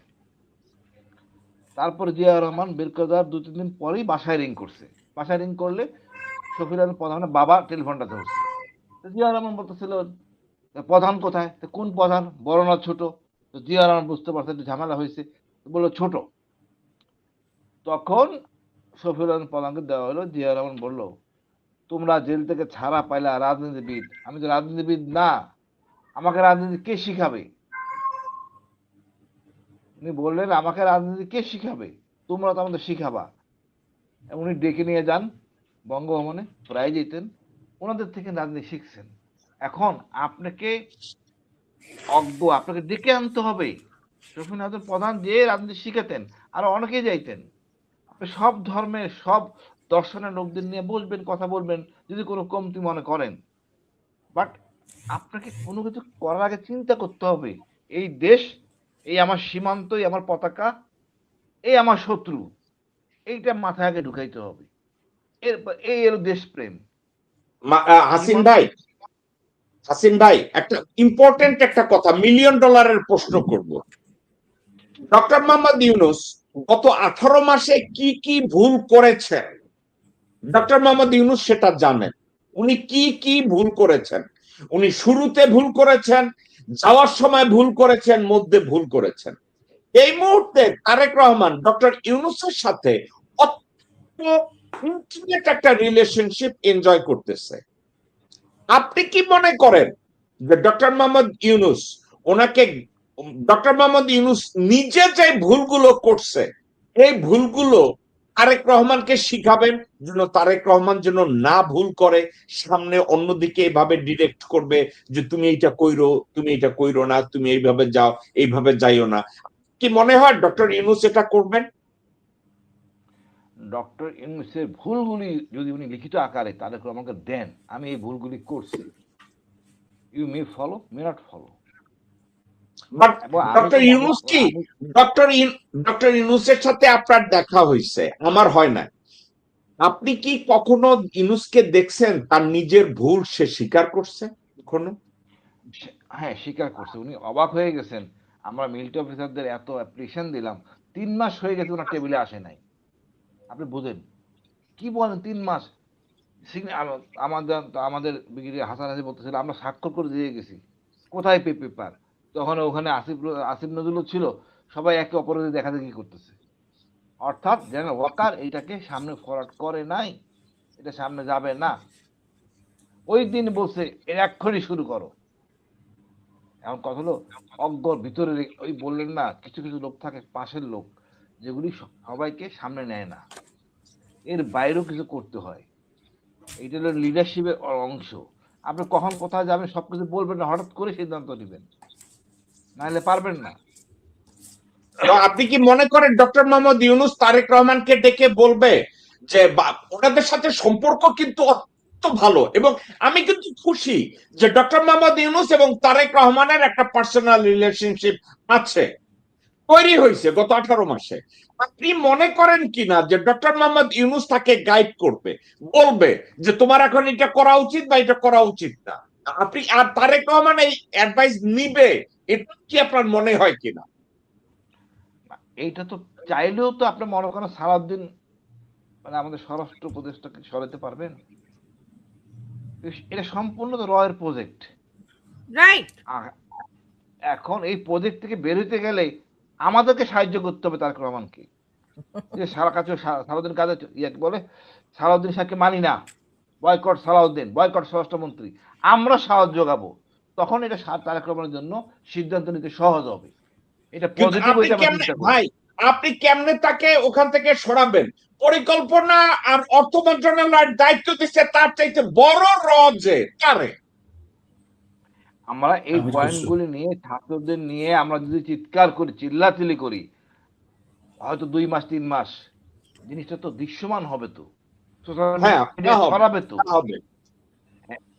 তার জন্য এটা সাপোর্টিং থাকবে। ভাই তোমার নামে তো বদনাম হচ্ছে, other you correct yourself and then you go. তার জন্য তার করার জন্য একটা আপনি আমাকে একটু আপনি আমার একটু বলেন, 9 বছর যে লোকটা ইন্ডিয়া গিয়ে ট্রেনিং নিয়ে আইছে, তারেক রহমান কইছে কারেক্ট ইউর সেলফ, এবং আপনি মনে করতেছেন সালাউদ্দিন সাহেব অস্ট্রেলিয়া মাথা টুপি লাগাইব? ভাই শোনেন, আমি তো বলি আপনারা প্যান্ট শার্ট খুঁজছেন, টাকা পয়সা নিছেন, ভাবিদের থেকে মাপ চাই নেন, যা হয়েছে হয়েছে, এটা সোজা হয়ে যান। অনেক কিছুই তো করছেন, খালি খালি তো এমন হয় নাই। এখন দেশটাকে বাঁচাই। 2 নম্বর হলো এমন কিছু হয়ে আমাদের এই আমাদের যে বর্তমান যে অবস্থা, অর্থনীতি যা দাঁড়াবে, তেল নিয়ে, যুদ্ধ নিয়ে, অনেক কিছু স্কোপ আছে। ভারতও মহাবিকারে থাকবে। সুতরাং আমাদের মাথা উঁচু করে দাঁড়াইতে হবে। আমরা যে প্রতিবাদ করি, ছাত্র জনতা জেলায় জেলায় আমরা আন্দোলন করি, দেখবেন যে সম্ভব সম্ভব, আমি মনে করি সম্ভব। তারা আমরা সোজা হইতে বাধ্য, নাহলে পদত্যাগ করতে হবে, কিচ্ছু করার নাই। তো আপনি তো চুক্তি মানতেছেন না, যেই আপনি করার কথা ছিল সংস্কারের, কিছু মানতেছেন না, মানতে বাধ্য হবেন। হয়তো 3 মাস 6 মাস। আপনি কি মনে করেন 3 কোটি ভোট পেয়েছে জামাত? একটা সরকার পতন করতে তো 3 কোটি লোক লাগে না, তো 10 লাখ লোক লাগে ভাই, 10 লাখ। এবং 10 লাখ লোক 7 দিন বসে পড়বে, পতন। ভেরি ইজি, হিসাব সমীকরণ সহজ। তারপরে বলবো দেশটা অশান্তি না হোক, দেশটা আমাদের। তবে একটা জিনিস জেকব ভাই, একটা লোক দাঁড়াইতে গেলে তার কিছু বিশ্বস্ত লোক লাগে। রাইট। তার বিশ্বস্ত, এই জিনিসটা তারেক রহমানের নাই। তার প্রথম ডক্টর ইউনূস সে ভুলটা করছে। আপনার হইতে হবে বিশ্বস্ত সেনাপ্রধান, আপনার হয়তো বিশ্বস্ত আকাশ বাহিনী বিমান বাহিনী প্রধান, আপনার হইতে হবে বিশ্বস্ত পুলিশ আইজিপি। এইটা যদি না থাকে, মন্ত্রী বাদ দেন, এইটা হলো কি একটা হাতে হাতে হাত মানে চলাফেরা করার জন্য। আপনার অতি বিশ্বস্ত পিজিআর এর কমান্ডেন্ট আপনার নিজের লোক, অতি বিশ্বস্ত এসএসএফ এর প্রধান, অতি বিশ্বস্ত ডিজিজি ভাই। And এই জিনিসটা আমার যদি বলতে হয় তাহলে তো আমার কিছু করার নেই, এটা সাধারণ জিনিস, এটা ছাড়া আপনি চলতে পারবেন না। এই জিনিসটাকে আগে আপনি নিজের মন মতো করে নেন। যদি তারা অন্য ধর্মের হয়, অন্য দর্শনের হয়, তাদের দর্শনটা চেঞ্জ করান, সম্ভব। সব তো ফায়ার করলে Okay. হবে না, দর্শনটা চেঞ্জ Okay. করে নিয়ে আসেন, আমরা আগায় নিতে পারবো ইনশাআল্লাহ। আপনি আমি আপনাকে প্রশ্নটা করব, আপনি মনে করেন কিনা ইউনূস সাহেবের কাছ থেকে তারেক রহমান কিছু শেখার আছে? তারেক রহমান ইউনূস সাহেবের কাছে ইন্ডিভিজুয়ালি প্রশ্ন করে তার ভুলগুলো সে জেনে নিতে পারে? অবশ্যই শেখার আছে, অনেক কিছু শেখার আছে। এই যে ইউনূস রহমান, ইউনূস সাহেব এত সমস্যা উনি জানতেনই না। মনে করেন শেখার কিছু অবশ্যই শেখার আছে। উনি Okay. মনে করতেন যার যার কাজ, যার যার টেবিলের কাজ শেষে করো, আমার কোনো কাম নাই, আমি প্রধান, আমি ফাইনাল ম্যান টু সি, বা যার যার কাজ শেষে করো। বাংলাদেশ এভাবে চলবে না। বাংলাদেশ চলবে আপনাকে সব জায়গায় সবখানে আঙুল দিতে হবে। ওকে, এটা বিষয় না হলে আপনি সমস্যায় পড়বেন। ওকে, ধন্যবাদ দ্যাটস ভাই। ফাইন। কর্নেল হাসিন, আমি আপনার কাছে ব্যাক করি। কর্নেল ফেরদৌস আজিজ, আমি সেম প্রশ্নটা আপনাকে করতে চাই। তারেক রহমান ডক্টর মোহাম্মদ ইউনূসের সাথে অত্যন্ত ভালো একটা সম্পর্ক মেনটেন করতেছে। ডক্টর মোহাম্মদ ইউনূস, এটা তার দোষ না। ডক্টর মোহাম্মদ ইউনূস কিন্তু পশ্চিমা কর্পোরেটের সাথে, কর্পোরেট ওয়ার্ল্ডের সাথে, কর্পোরেট কানেক্টরের সাথে উনি উনি উনি পরিচিত। ডক্টর মোহাম্মদ ইউনূস মনে করে আপনি দায়িত্বে আছেন, আপনাকে সুপারভাইজ করার দরকার নাই, আপনি আপনারটা করবেন। আপনি বেতন নেন, দেশের কাছে, সমাজের কাছে, সরকারের কাছে, আইনের কাছে আপনি দায়বদ্ধ। আপনারা সুপারভিশন আমার করার দরকার কি? আপনি কাজ করেন। কর্নেল হাসিন অত্যন্ত মূল্যবান কথা বলছে যে এখানে সুপারভাইজ করার কিছু নাই। আমি আপনার কাছ থেকে জানতে চাচ্ছি, আপনি মনে করেন কিনা যে ডক্টর মোহাম্মদ ইউনূস ভলান্টারিলি তারেক রহমানকে কিছু শেখাবে, অথবা তারেক রহমান ভলান্টারিলি ডক্টর মোহাম্মদ ইউনূসের কাছ থেকে কিছু জানতে চাইবে? আপনি এটা মনে করেন কিনা? আমি মনে করি না। আমি আমার বেসিক অন মাই ইনফরমেশন, ওকে, আপনাদের কাছে হঠাৎ বেখাপ্পা লাগতে পারে। হ্যাঁ, They had been on good term, but after 12th February good term আছে কিনা I cannot guarantee you. তাই 2 নম্বর কথা হচ্ছে, যে ব্যক্তির শেখার আগ্রহ থাকে তাকে আপনি অনেক সময় না চাইলে উপযাচক হয়ে গিয়ে শেখাবেন, কারণ he has a attitude to learn, he has a neck to learn. যার শেখার ইচ্ছা নাই তাকে আপনি শেখাবেন কেন? আপনি নিঃসন্দেহে বিব্রত বোধ করবেন অথবা অপমানিত বোধ করতে পারেন। এই জন্য আপনি আপনার মান সম্মানের জায়গাটা ঠিক রাখতে চাবেন, তাকে শেখাতে যাবেন না। তাকে তখনই শেখাতে যাবেন বা অ্যাডভাইস করবেন যখন সে সেই অ্যাডভাইসটা নিবে এবং সে রাখবে। আপনি যদি মনে করেন যে আপনার অ্যাডভাইস রাখবে না, একবার দুইবার, এরপরের বার কিন্তু আপনি তাকে অ্যাডভাইস দিতে যাবেন না। সাধারণত এটাই তো বাস্তব। কে চায় কার মান সম্মান হারাতে? সো এখানে কিন্তু আবার আরেকটা জিনিস, ডক্টর ইউনূস দেশকে ভালোবাসেন, দেশকে ভালোবাসেন, সেই থেকে উনি কিন্তু আগে এসেও বললে বলতে পারেন, কিন্তু অনেক সময় বলবেন না।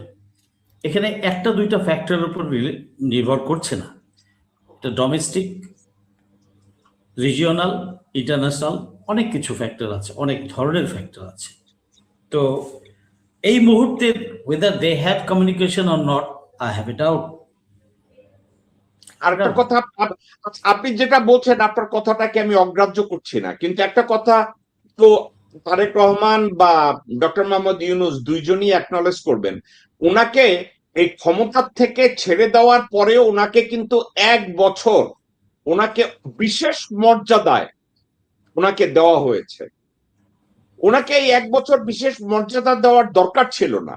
এটা তারেক রহমানের সাপোর্ট ছাড়া এটা দেওয়া হয় না। তারেক রহমান স্পেসিফাই করছে যে ওনাকে স্পেশাল মর্যাদাটা দেওয়া হবে, দেওয়া দরকার। ওনাকে স্পেশাল মর্যাদা দেওয়ার ক্ষেত্রে সালাউদ্দিন কিন্তু প্রতিভা করছে, এগেনস্টে ছিল, মির্জা ফাক এগেনস্টে ছিল, আমির খসরু এগেনস্টে ছিল, সেনা প্রধান এগেনস্টে ছিল, কিন্তু এটা দেওয়া হয়েছে।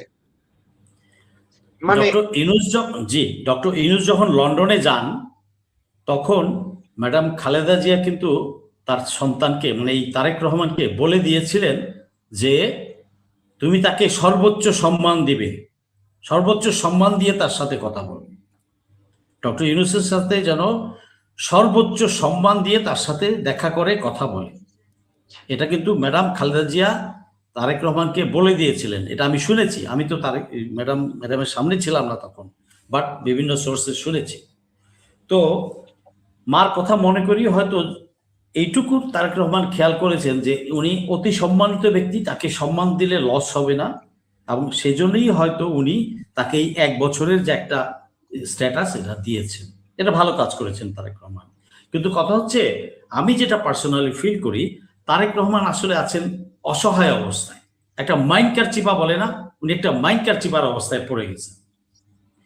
যদিও আমরা শুনেছি যে দস্তখত দিয়ে আসছেন, আচ্ছা যাই হোক, বাপ্পার সন্তান তো, দেশ তো তার, দস্তখত দিয়ে আসছে, কিন্তু এখানে এসে সে দেশপ্রেম তো তার ভিতরেও কম বেশি কিছু হলেও আছে, দলের প্রতি দায়িত্ব আছে, দেশের প্রতি দায়িত্ব আছে, সে পারছে না, কিন্তু তাকে পারতে দেওয়া হচ্ছে না, তার আশেপাশে এমন ভাবে সেট করেছে দেওয়া হচ্ছে না।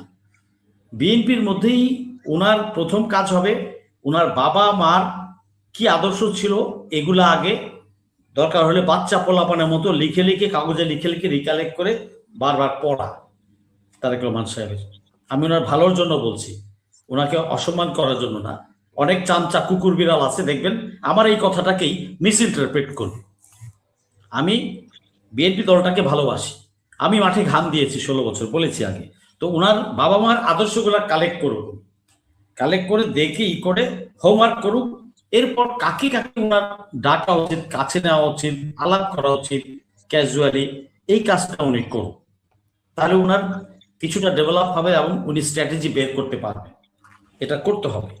তারপর আস্তে আস্তে আস্তে আস্তে কিভাবে দলের যে মির্জাফর গুলো আছে, রয়্যাল এজেন্ট গুলো আছে, এভাবে কিভাবে কি করা যায়। এটা উনি যদি জনগণের সাথে কথা বলেন, এই যে যেমন আপনি ধরলাম হাইবুল সোহেলকে কাছে দিতে দিল না, কাছে যেতে দিলে হয়তো একটা এক্সচেঞ্জ হইতো, এক্সচেঞ্জ অফ ভিউজ হইতো।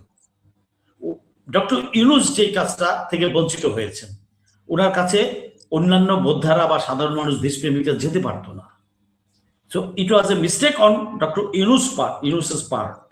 তো এই ডক্টর ইউনূসের মিস্টেক থেকে তারেক রহমানের এটা শিখতে হবে। উনি এখানে ছিলেন না বলে অনেক কিছুই ডাকে তারেক রহমান সাহেব, 17 বছর বাইরে ছিলেন। আমরা তো এখানে দেখেছি 17 বছর, আমরা খুব ইজিলি বলে ফেলতে পারি। তারেক রহমানের এসব ব্যাপারে কনসিভ করাটাও ডিফিকাল্ট তার জন্য, আই আন্ডারস্ট্যান্ড। বাট উনি যেটা কনসিভ করতে পারছেন না, আমি তো প্রথম, আপনি যদি একটা তালা খুলতে পারেন, বাড়ির প্রথম মেইন গেটের তালাটা খুলতে পারেন, আপনি সবগুলা খুলতে পারবেন আস্তে আস্তে। ওনার মেইন গেটের লকটাই তো খুলতে হবে। ইউনূস যেটা খুলেন, তারেক রহমান সাহেব যদি সবার কাছে অ্যাপ্রোচেবল থাকেন, সবাই যদি আসতে পারে, হ্যাঁ কেউ কেউ খারাপটাও বলবে, উনার নিজেকে শিফটিং করতে হবে যে এটা 2 নম্বরের বুদ্ধি দিছে, এটা 1 নম্বরে দিছে। কে দেশের ভালো চায়, কে দলের ভালো চায়। যে দেশের ভালো চায় সে হচ্ছে সত্যি কথা বলতে আসছে, আর যে দলের ভালো চায় সে পাম্পটিম আসতে আসতেই করতে আসছে। তো এই জিনিসটা ওনাকে বুঝতে হবে, কে বোঝাবে। আচ্ছা, 1 আর 2 নম্বর কথা হচ্ছে, এখন যদি দলের যে অবস্থা, ভাই আমি তো বললাম, আমি আপনাকে গতকালই মনে হয় বলেছি যে I am really worried for various reason which I will not be explaining here. দলের অবস্থাটা কোথায় গিয়ে দাঁড়াবে, একটা টালমাটাল অবস্থা হবে। দল যদি কালকে জাতীয় পার্টির মতো হয়ে যায়, what you will do? And হবে না যে সেটার গ্যারান্টি আপনাকে কে দিচ্ছে? হবে না যে সেটা কে দিচ্ছে? তাহলে তা আমি কি দেখে, চোখের সামনে দেখে শুনে এই প্রিয় একটা দলকে আমি ডিস্ট্রয় হইতে দিব? এই যে হারামখোররা ডিস্ট্রয় করতেছে, আর না বুঝা আর একটা বোকা চোদারা ডিস্ট্রয় করতেছে। সেটা হচ্ছে এই যে কেউ সমালোচনা করলেই তাদের ভিতরে, তাদের পিছনে লেগে যায়, আরই করে, মাথায় তো নাই কিছু, তারপরে আবার তারা এই বলবে এই বিএনপি দেখতে পারে না, এটা পারে না, ওইটা পারে না, করবে। আর ভাই সমালোচনা করছি তোর মঙ্গলের জন্য, ডাফার ক্লাস 1 তোমাদের মঙ্গলের জন্য সমালোচনা করছি। Better watch out, find out your enemies within your party, sort them out. If you cannot sort them out, give it to us, give it to the people.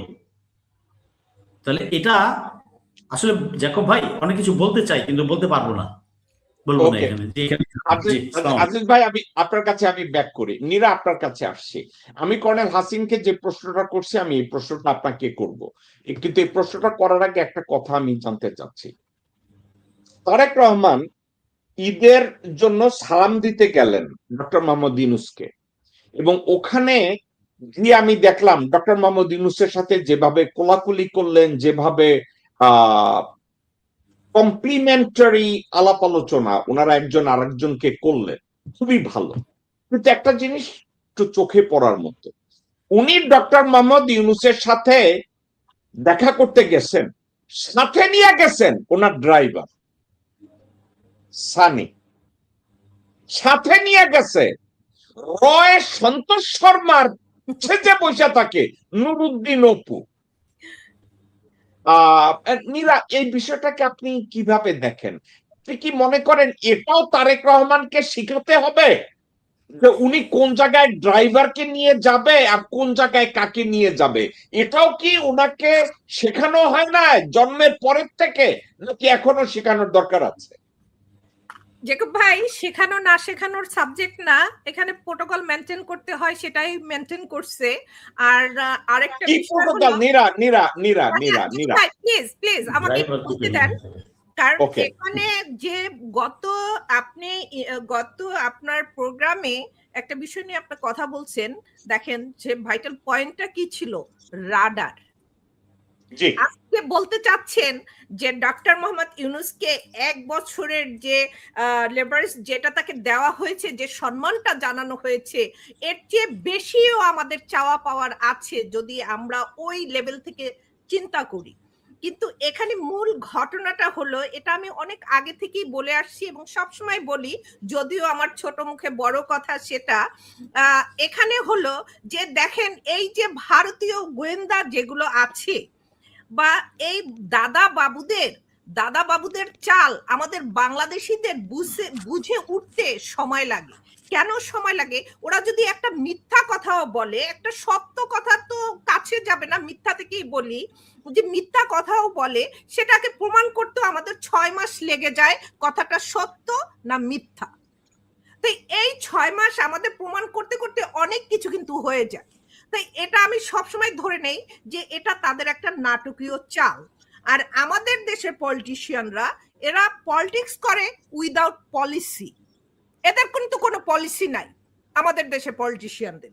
কারণ এখানে দেখেন যে এই 1 বছর যে সময়টা তাকে দেওয়া হয়েছে, একটা গ্রুপ বিভিন্ন ওয়েতে নাটক আমি বলবো যে করে দেখাচ্ছে, আমরা এটার পক্ষে না, আমরা এটার বিপক্ষে, বাট তারেক রহমান খুবই ভাবে চাচ্ছে এই বিষয়টা এবং তার জন্য এটা করা হয়েছে। এর চেয়ে অনেক জরুরি বিষয় আছে যেগুলো তারেক রহমানের চাওয়া পাওয়ার আছে এবং সেটার উপরে তার গুরুত্ব দেওয়ার বিষয় আছে, সেগুলোর ধারে কাছেও কিন্তু যেতে দেওয়া হবে না বা যাবে না। কিন্তু এই যে ডক্টর মোহাম্মদ ইউনূসের সাবজেক্টটা দেখেন যে তাকে দেওয়া হয়েছে, এই 1 বছরের মধ্যে যদি তারা চাচা ভাতিজা খেলাও খেলে, কিন্তু ওই যে রাডার আছে এবং তার সাথে তাদেরকেই পাঠানো হবে যারা ইনফরমেশনটা আমার দাদা বাবুদের কাছে দিবে। ওকে, পেয়েছি। তারা মেনটেন করবে না? অবশ্যই করবে। একমত আপনার আমার সাথে। কথা হয়েছে যে আমার ঘর কে রক্ষা করবে? আমার ঘর রক্ষার জন্য তো আমি আগে কাউকে সেট আপ করিনি।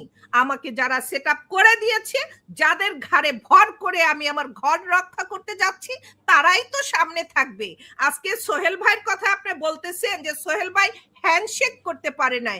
আজকে শুধু এই সোহেল ভাই একা না, সোহেল ভাইয়ের মতো লক্ষ লক্ষ সোহেল ভাই আছে বাংলাদেশে, যারা বাংলাদেশকে ভালোবাসে, বাংলাদেশের মাটি এবং জনগণকে ভালোবাসে। তারা তো কখনো আসতে পারবে না এর কাছে, এবং কেন পারবে না? আসতেই দেওয়া হবে না তাদেরকে। এই প্রোটোকল ওখান থেকে মেনটেন হবে। সবসময় বলে আসছি যে আওয়ামী লীগ যে বাংলাদেশের কোনো দল না, এরা ভারতীয় দল আওয়ামী লীগ, আর ভারত তো সবসময় বাংলাদেশকে তার সে অলিখিত অঙ্গরাজ্য হিসাবে দেখে আসছে, কারণ একটা দেশ দখল করতে হলে যুদ্ধ করতে হয়, আর তারা তো উইদাউট যুদ্ধে তারা একটা দেশ পেয়ে গেছে, কেন তারা ছাড় দিবে এই বিষয়টা? ওকে, চমৎকার বলছেন। আমি হাসিন ভাই আপনার কাছে ব্যাক করি। আপনি নীরার কথা বলছেন, নীরার শেষ কথাটা বলে তো মাথায় বাড়ি দেওয়ার মতো। একটা দেশ অন্য আরেকটা দেশকে পাইতে গেলে যুদ্ধ করা লাগে, বাংলাদেশ পাইতে গেলে তো আমি দেখি যুদ্ধ করার দরকার নাই, কারণ বাংলাদেশে বিএনপি এবং আওয়ামী লীগ দলের ভোট যদি একত্র করে, এই সব ভোট তো ভারতের পক্ষে যাবে। আপনি কি তা মনে করেন না কর্নেল হাসিন? ভাই সমস্যাটা হয়েছে, আমরা জনগণ এত বছর বুঝতে পারি নাই আমরা নাগরিক, আমরা হলাম বাসিন্দা। রাইট। এখন আমরা এই বছর আমরা বিপ্লবের পর বুঝতেছি যে আমরা নাগরিক। এখন ভারত এতদিন, আপনি দেখেন পশ্চিমবঙ্গের মমতা ব্যানার্জির বডি ল্যাঙ্গুয়েজ, ভাষা, যেভাবে দিল্লিকে আক্রমণ করে কথা বলে তার দেশের স্বার্থে, আমার দেশে কোনোদিন দেখছেন যে আমার প্রধানমন্ত্রী কিছু বলছে এরকম, বা কোনো নেতা বলছে, বা কোনো মিডিয়া না। বলছে না। এই লাশ নিয়ে আসতে এইভাবে বিএসএফ মারবে আমরা নিয়ে আসবো, হাতে আমরা ট্যাগ দিয়ে দিই এটা গরু চোর? আমাদের অবস্থানটা ওই জায়গাতে গেছে, বিএসএফ মারবে আর আমাদের বিডিআর জওয়ানরা বলে না এটা গরু চোর, ঠিক আছে মারাটা গ্রহণযোগ্য। আপনি চীন সীমান্তে যুদ্ধ করেন লাঠি নিয়ে, আমার সীমান্তে যুদ্ধ করেন অস্ত্র নিয়ে, কি কারণ? এই বিএসএফ বিডিআর আর পশ্চিমবঙ্গ লোকের আমরা এক এক ভাষাভাষী বাঙালি, এই বিএসএফ হলো বহিরাগত, উদ্দেশ্যপ্রণীত ভাবে রাখা। আমি বহুবার বলছি পশ্চিমবঙ্গের লোকদের, আপনারা ভাই বাঙালি বিএসএফ আনেন, বাঙালি বিএসএফ আনেন, আমাদের মধ্যে মারামারি হবে না। কেউ গরু চুরি করে নাই, এপারে আত্মীয় ওপারে আত্মীয় মিলেই ছিল 50 বছর আগে, 100 বছর আগে, হবে আত্মীয়, কেনা বেচা হয়, উদ্দেশ্য প্রণীত ভাবে এই বিএসএফ গুলি করে। আর আমাদের অপকর্মা এই বিডিআর গরু চোর ট্যাগ দিয়ে নিয়ে আসে। দুঃখজনক, ওই শাসন ব্যবস্থাটা ওরকম ছিল, ওটা অতীত, ফিরে আসবে না, বিএনপি চাইলেও সেটা করতে পারবে না। আমি বিশ্বাস করি আজকাল নতুন যারা আছেন হাসিন ভাই, আমরা আলোচনাটাই একদিকে নিতে চাইতেছি। আপনি কি মনে করেন এই মুহূর্তে তারেক রহমানকে কাউন্সেলিং করবে বা সঠিকভাবে, যেমন আমাদের আজকের আলোচনার সাবজেক্টটা ছিল তার দলের প্রভাবশালী নেতা যারা তারেক রহমানকে বাংলাদেশে চায় নাই, তারাই কিন্তু বর্তমানে ক্ষমতায়, এবং তারা যে কোনো দেশের রাষ্ট্রীয় গুরুত্বপূর্ণ ইস্যুতে তারা ওয়াকার এবং চুপ্পুর কাছে যায়। তারেক রহমান হোয়াট, তারেক রহমান কি করবে ভাই? মানে এখানে তারেক রহমানের গুরুত্বটা কোন জায়গায়? জেকব ভাই আমাকে একটু বলতে দেন প্লিজ। ওকে, আমি আপনার কাছে এই সাবজেক্টটাই আপনাকে আমি বলবো। হাসিন ভাই আপনি বলেন, তাহলে তারেক রহমানের গুরুত্বটা কোন জায়গায় হাসিন ভাই? আচ্ছা, এই জিনিসটা কিন্তু বিশাল গ্যাপ ছিল ডক্টর ইউনূসের মধ্যে, একই গ্যাপ ছিল ঠিক তারেক রহমানের মধ্যে। উনি বুঝতে পারতেন ওনার ক্ষমতা কতখানি, এই জিনিসটা বাস্তবায়ন ওনার মা কেমনে করতেন এইটুকু বুঝলে তো হয়। হাসিন এটা বাদ দেন, ওটা মাত্রাতিরিক্ত, ওটা হলো গিয়া অ্যাবসলিউট পাওয়ার, ওনার ভাষা ছিল। আমি ওইটা চাই না, আপনি মানবিক হন, বাট আপনি সকল ক্ষমতা দায়ী দায়িত্ব আপনার প্রধানমন্ত্রী, এবং সেট আপ করে দেওয়া উচিত। নেক্সট টাইমে কিন্তু বলবেন না।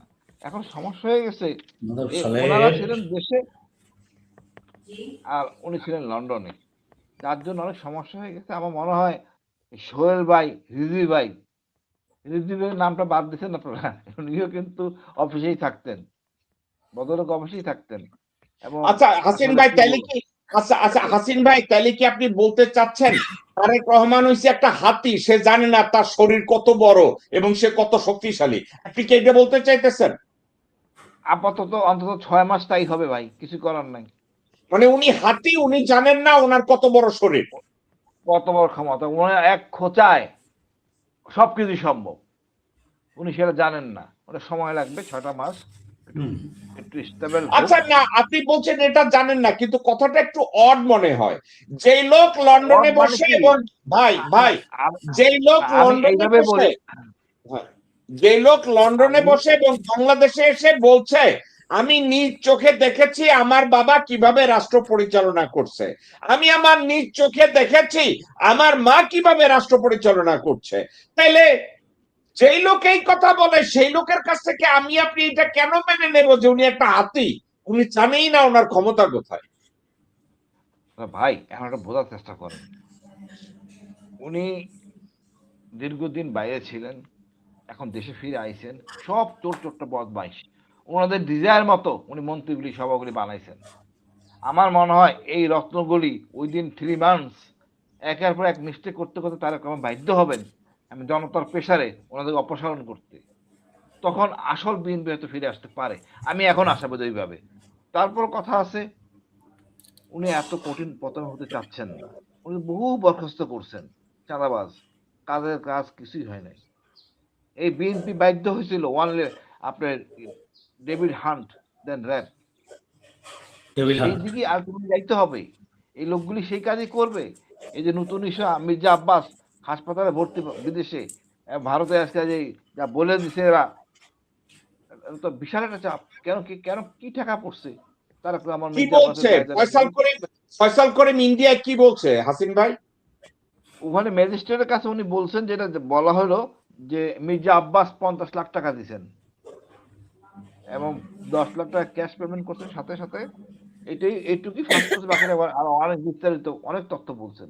অনেক কিছু বেরোবে দেখবেন ভাই, অনেক কিছু। এটা নিয়ে আপনার তারেক রহমানকে ব্ল্যাকমেল করা যাবে না, ব্ল্যাকমেল অন্য লোক হবে, ব্ল্যাকমেল গোয়েন্দা বাহিনী হবে, ওয়েট করেন।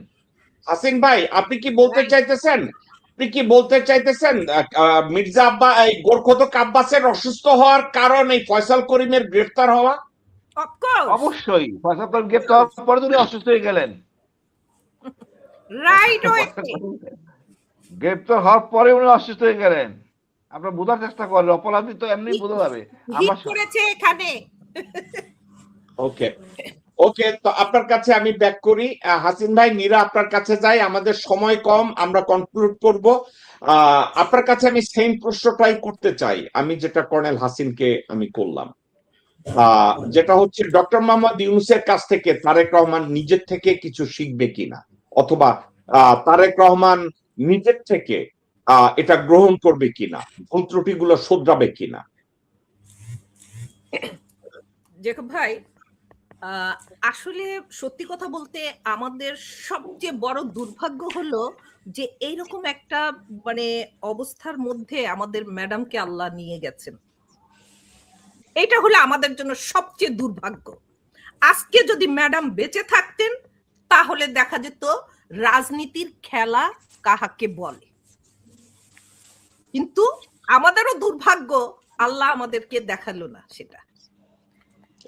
আর মীরা, আমরা কি এটা বলতে পারি যে আমাদের সারা জীবনের দুর্ভাগ্য, আমরা মনে করলাম ডক্টর মোহাম্মদ ইউনূসের চেয়ে বিজ্ঞ এবং যোগ্য কোন মানুষ বাংলাদেশের ইতিহাসে ক্ষমতায় আসে নাই, তো বিজ্ঞ এবং যোগ্য লোকটা সবচেয়ে অযোগ্যের একটা খেতাব নিয়ে তারপরে ক্ষমতা থেকে নির্বাচন দিয়ে বাধ্য হইল, নির্বাচন দিয়ে চলে গেল। এটা কি আমাদের সৌভাগ্যের কিছু, নাকি এটাও আমাদের দুর্ভাগ্যের মধ্যে? অফকোর্স দুর্ভাগ্য। জাতি হিসাবে আমরা যে জাতি, আমাদেরই এটা চাওয়া পাওয়ার ছিল। কারণ যে আমরা ওই জাতি, আমাদের শত্রুকে বুঝে উঠতে 54 বছর সময় লাগছে। শত্রু চেনার পরও শত্রুর সাথে যে মোকাবেলা করব, তাতে এই 18 মাসের রেজাল্ট আমাদের 0। আমরা দাদার শত্রু খুঁজে পাইছি, বাবার শত্রু খুঁজে পেয়েছি, নিজের শত্রুকে সেটাও আমরা ফিগার আউট করতে পারছি। এখন হলো আমাদের সময় শত্রুর সাথে মোকাবেলা করা। এখন আমরা যার যার শত্রুর সাথে শেষে মোকাবেলা করব। আর পিছনের ইতিহাস ভুলে গেলে চলবে না, ইতিহাস মাথায় রেখে আমাদেরকে সামনে আগাতে হবে। আজকে যে শিক্ষার কথাটা বলছেন, শিক্ষার প্রথম অর্থ হলো যে আমার নিজের ভিতরে ওই চিন্তা থাকতে হবে আমি শিখব। আমাকে যদি শিখতে দেওয়া না হয় সেটাও আমি ফিগার আউট করব কেন আমাকে শিখতে দেওয়া হচ্ছে না। সেটা তখনই হবে যদি শিক্ষার আগ্রহ আমার ভিতরে থাকে। আর শিক্ষায় কখনই কোনো লজ্জার কিছু নাই। গত 17 বছর একটা কথাই বলছি, আজকে আমি যদি প্রধানমন্ত্রী প্রেসিডেন্টের সন্তান হই, আমার সম্পর্ক ঠিক সেই প্রধানমন্ত্রীর ছেলের সাথে থাকবে, মেয়ের সাথে থাকবে, সেই প্রেসিডেন্টের ছেলের সাথে থাকবে, মেয়ের সাথে থাকবে। টোকাইয়ের সাথে আমার সম্পর্ক থাকবে না। যদিও থাকে সেখানে স্বার্থভিত্তিক সম্পর্ক হতে পারে, কিন্তু আমাকে যদি 4 হাত পা বেঁধে ওই জলই নামিয়ে দেওয়া হয় এবং সেখানে আমি যদি দেখি আমার হাঙর আর কুমিরের সাথে লড়াই করতে হবে, আমি কি সেই টোকাই দিয়ে মোকাবেলা করতে পারবো হাঙ্গর কুমিরকে? হাঙ্গর কুমিরের সাথে লড়াই করতে হলে আমার ঠিক ওই জায়গার কথা চিন্তা করতে হবে। আজকে আমাদের অবস্থা হয়েছে হাত পা বেঁধে হাঙর কুমিরের মধ্যে ছেড়ে দেওয়া। এখন ওখান থেকে মোকাবেলা করে কিভাবে উঠবো সেটা সম্পূর্ণটাই আমার নিজের বিষয়, নিজের বুদ্ধির বিষয়, নিজের বিবেকের বিষয়, নিজের। আপনি একটা কথা বলছেন, তারেক রহমান, আপনি বেগম খালেদা জিয়া একটা কথা বলছে। বেগম খালেদা জিয়া বলছে, আমি টোকাই দিয়ে বিএনপি বোঝাই করতে চাই না, আমি ব্রেইনি ছেলেপানদেরকে দিয়ে বিএনপি ভারী করতে চাই, বিএনপি কে ম্যাচিউর করতে চাই। আপনি একটু ওই খালেদা জিয়ার কথাটাকে আমি আপনাদেরকে একটু শোনাতে চাই, এইমাত্র আপনি যে কথাটা বলছেন। আচ্ছা, নীরা, আপনি একটা কথা বলে প্রশ্নটাকে আমাকে লিমিটেড করে দিচ্ছেন। আপনি বলছেন ওই বস্তির ছেলেরাই হচ্ছে দাদা বাবুদের আশ্রয়, দাদা বাবুরা তাদেরকে পাঠায়, খালেদা জিয়া সরি তারেক রহমান কোথায় যাবে? আপনি চর্চাটা দেখেন, বেগম জিয়া উনি যখন অসুস্থ, ওনার বাসার সামনে যখন বালুর ট্রাক দিয়ে দেওয়া হইলো, খালেদা জিয়া কার সাথে কথা বলে এটা জানার জন্য ওখানে দেওয়া হলো কাকে? শিমুল বিশ্বাসকে। ওখানে দেওয়া হলো কাকে? খায়রুল কবির খোকনের বউকে। দেওয়া হলো কাকে? মির্জা আব্বাসের বউকে। এমন এমন লোককে দেওয়া হলো যারা খালেদা জিয়া লাল লিপস্টিক দিল না সাদা লিপস্টিক দিল এটাও হাসিনা জানতেন। তো এখন তারেক রহমানের আশেপাশে আপনি বলছেন, তারেক রহমানের আশেপাশে সে যদি প্রধানমন্ত্রীর ছেলে হয় সে মিশবেও প্রধানমন্ত্রীর ছেলের সাথে, কিন্তু উনি যাদের সাথে মিশে, আমি আর এই প্রশ্নটা আপনাকে করলাম না যে ওনার আশেপাশে যারা মিশে এরা তো টোকাই, কিন্তু আপনি তাদেরকে টোকাই বলছেন না, আপনি বলছেন এই টোকাইরাই হচ্ছে দাদা বাবুদের কলকাঠি। তাইলে তারেক রহমান শিখবে কার কাছ থেকে? কাউকে ওনার ধারেও যাইতে দেওয়া হবে না, কাউকে ওনার কাছাকাছিও পৌঁছতে দেওয়া হবে না, উনিও কারো কাছে গিয়ে মিশবেন না, তাইলে ওনার শেখার রাস্তা কি? জেকব ভাই, এখানে তো শেখার রাস্তা রাখবে না। এখানে আমি ওই কথাটা যে বলছি যে একটা দেশ দখল করতে যুদ্ধ করা লাগে, ওদের তো যুদ্ধ করতে হয়নি, ওরা অলরেডি দেশটা নিয়ে নিয়েছে। আপনার এত কিছু দেখে এখনো বোঝার বা বুঝতে বা ফিল করতে বাকি আছে যে আমাদের দেশটা আমাদের নাই, আমরা শুধু রক্তের উপরে ভাসবো এবং এই বাংলাদেশ ভাসবে শুধু রক্তের উপরে। আজকে আপনার আমার ছেলে মেয়েদের জীবন দিতে হবে। আজকে যারা প্রথম সারিতে আছে কারো ছেলে মেয়ে কখনো রাস্তায় নামবে? তারা ক্যাম্পেইন করতে নামবে, মিঠা মিঠা কথা বলতে নামবে, একটা ভোট চাইতে নামবে, তারা কোকের বোতল নিয়ে নামবে, তারা মানি ব্যাগ নিয়ে নামবে, তখন তারা রাস্তায় নামবে এই টোকাইদেরকে কেনার জন্য, এবং তারা সেটাই করবে। কিন্তু যখন দরকার তখন সেটা করবে না, এবং এটা করতে দেওয়া হচ্ছে না, এটা করতে দেওয়া হচ্ছে না। ওকে নীরা, আমি আপনার কাছে আসছি। আমাদের আলোচনা আজকের এখন কনক্লুড করতে হবে। আমি প্রথমেই শুরু করতে চাই লেফটেন্যান্ট কর্নেল ফেরদৌস আজিজ, আপনাকে দিয়ে। আপনি আমাদের আলোচনাটাকে আজকের কনক্লুড করবেন। জি, এট এনি কস্ট আমরা বাংলাদেশকে বাঁচাবো ইনশাল্লাহ। বিএনপিতে যারা প্যাট্রিয়টস আছেন তারা হয় এখনই জেগে উঠুন, to save BNP and to save Bangladesh. Fine, আপনারা যদি ব্যর্থ হন বা দেরি করেন তাহলে সেক্ষেত্রে বাংলাদেশ সেভ হবে, বিএনপি সেভ হবে না। ওই যে জাতীয় পার্টি, জি মুসলিম লীগ অস্তিত্ব বিলীন হয়ে গেছে অনেক পার্টি। কথাগুলো একটু খুব খারাপ, গায়ে লাগে মনে হয়, ডাজন্ট ম্যাটার। আজকে গায়ে লাগছে, পরশুদিন এটা বাস্তবে পরিণত হবে।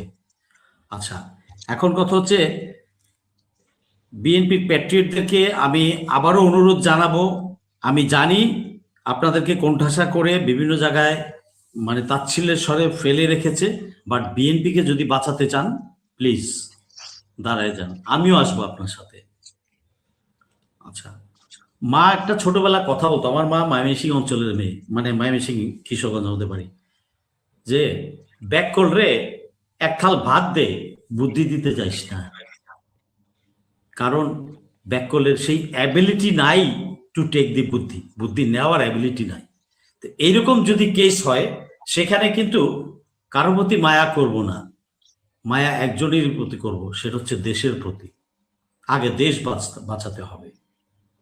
এই রত আসবেই, ভারত ঢুকবেই, ঢুকে বসে আছে 12 তারিখে, আবার ঢুকে গেছে 12 ফেব্রুয়ারিতে। সো কে বিএনপি, কে আওয়ামী লীগ, কে জাতীয় party boss, to me is a boss, I don't care. হ্যাঁ, তুমি বিএনপি, তুমি আজকে ভালো থাকো, আমি ভালোবাসবো তোমাকে, তাছাড়া তোমার কোনো দাম নাই আমার কাছে। জামাত, তোমার কোনো দাম নাই। তুমি যদি এক কদম আগাও 3 কদম পিছাও, কচ্ছপের লাহান, তা তোমার মতো কচ্ছপের আমার দরকার নাই। বি বোল্ড অ্যান্ড স্ট্রেট, কারণ দেশ আগে, আমার সবার আগে দেশ, দেশ বাঁচাতে হবে। আর দেশের পক্ষে যে না লড়বে, তার সাথে আমার কোনো লেনদেন নাই, তার সাথে আমার কোনো ভালোবাসা নাই।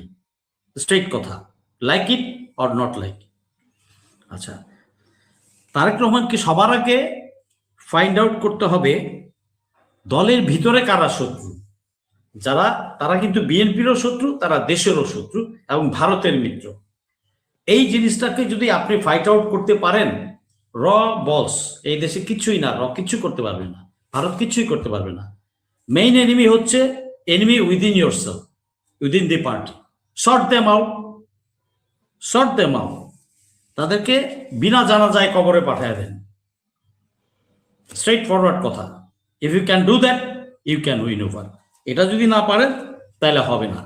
আমি জুলাই যোদ্ধা, সাধারণ জনগণ, দেশবাসী সবাইকে আমি অনুরোধ করব, আমাদের জুলাই শেষ হয় নাই, জুলাইয়ের একটা পর্যায় পর্যন্ত আমরা গিয়েছি, জুলাই চলমান, জুলাই চলবে।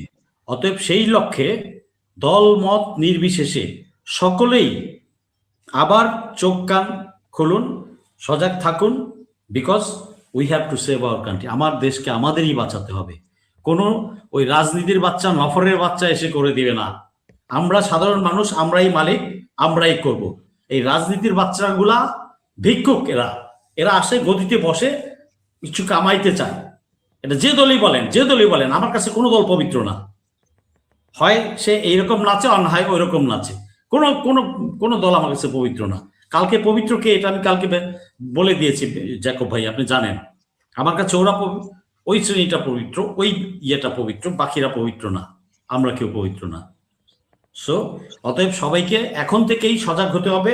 এবং আপনি দেশ, আপনি বাংলাদেশ, আপনি এই দেশের মালিক। রাজনীতিবিদ কেঠারে, রাজনীতিবিদ কেঠা, প্রাইম মিনিস্টার কেডা, স্বরাষ্ট্রমন্ত্রী কেডা, ও তো আমাদের চাকর, আমাদের সেবক। তুমি দাঁড়িয়ে যাও সোজা হয়ে, প্রতিটা নাগরিককে আমি অনুরোধ করব সোজা হয়ে দাঁড়িয়ে যান। আর যে কুকুর বিড়াল বলবে যে এই কর্নেল ফেরদৌস উস্কানি দিচ্ছে, 100% শিওর থাকেন ওই বাসটার ভারতের এজেন্ট। ওকে স্পটে ধরে ফেলেন, স্পটে সাইজ করে ফেলেন। সে যেই হোক, সরকারি কর্মকর্তা হোক, পাবলিক হোক, রাজনীতিক হোক, দোকানদার হোক, যেই হোক, he is a bloody first class র agent. Sort him out, size him out, straight. ধন্যবাদ, আসসালামু আলাইকুম। আমি এবার কর্নেল হাসিন ভাই আপনাকে বলবো কনক্লুড করার জন্য।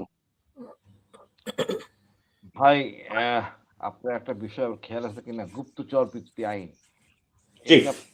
আইনে সংসদ শুরু হয়েছে, আর একটু জোরে সোরে করেন, যাতে এই আইনটা দরকার প্রথমে আইনগত দিক থেকে।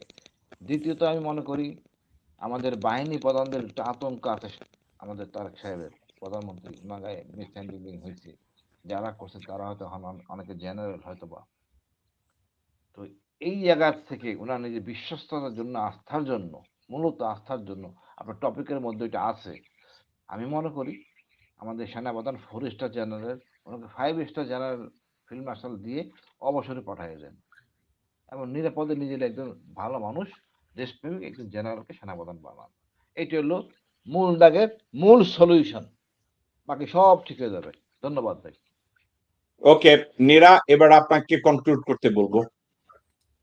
জি, জেকব ভাই, থ্যাংক ইউ সো মাচ।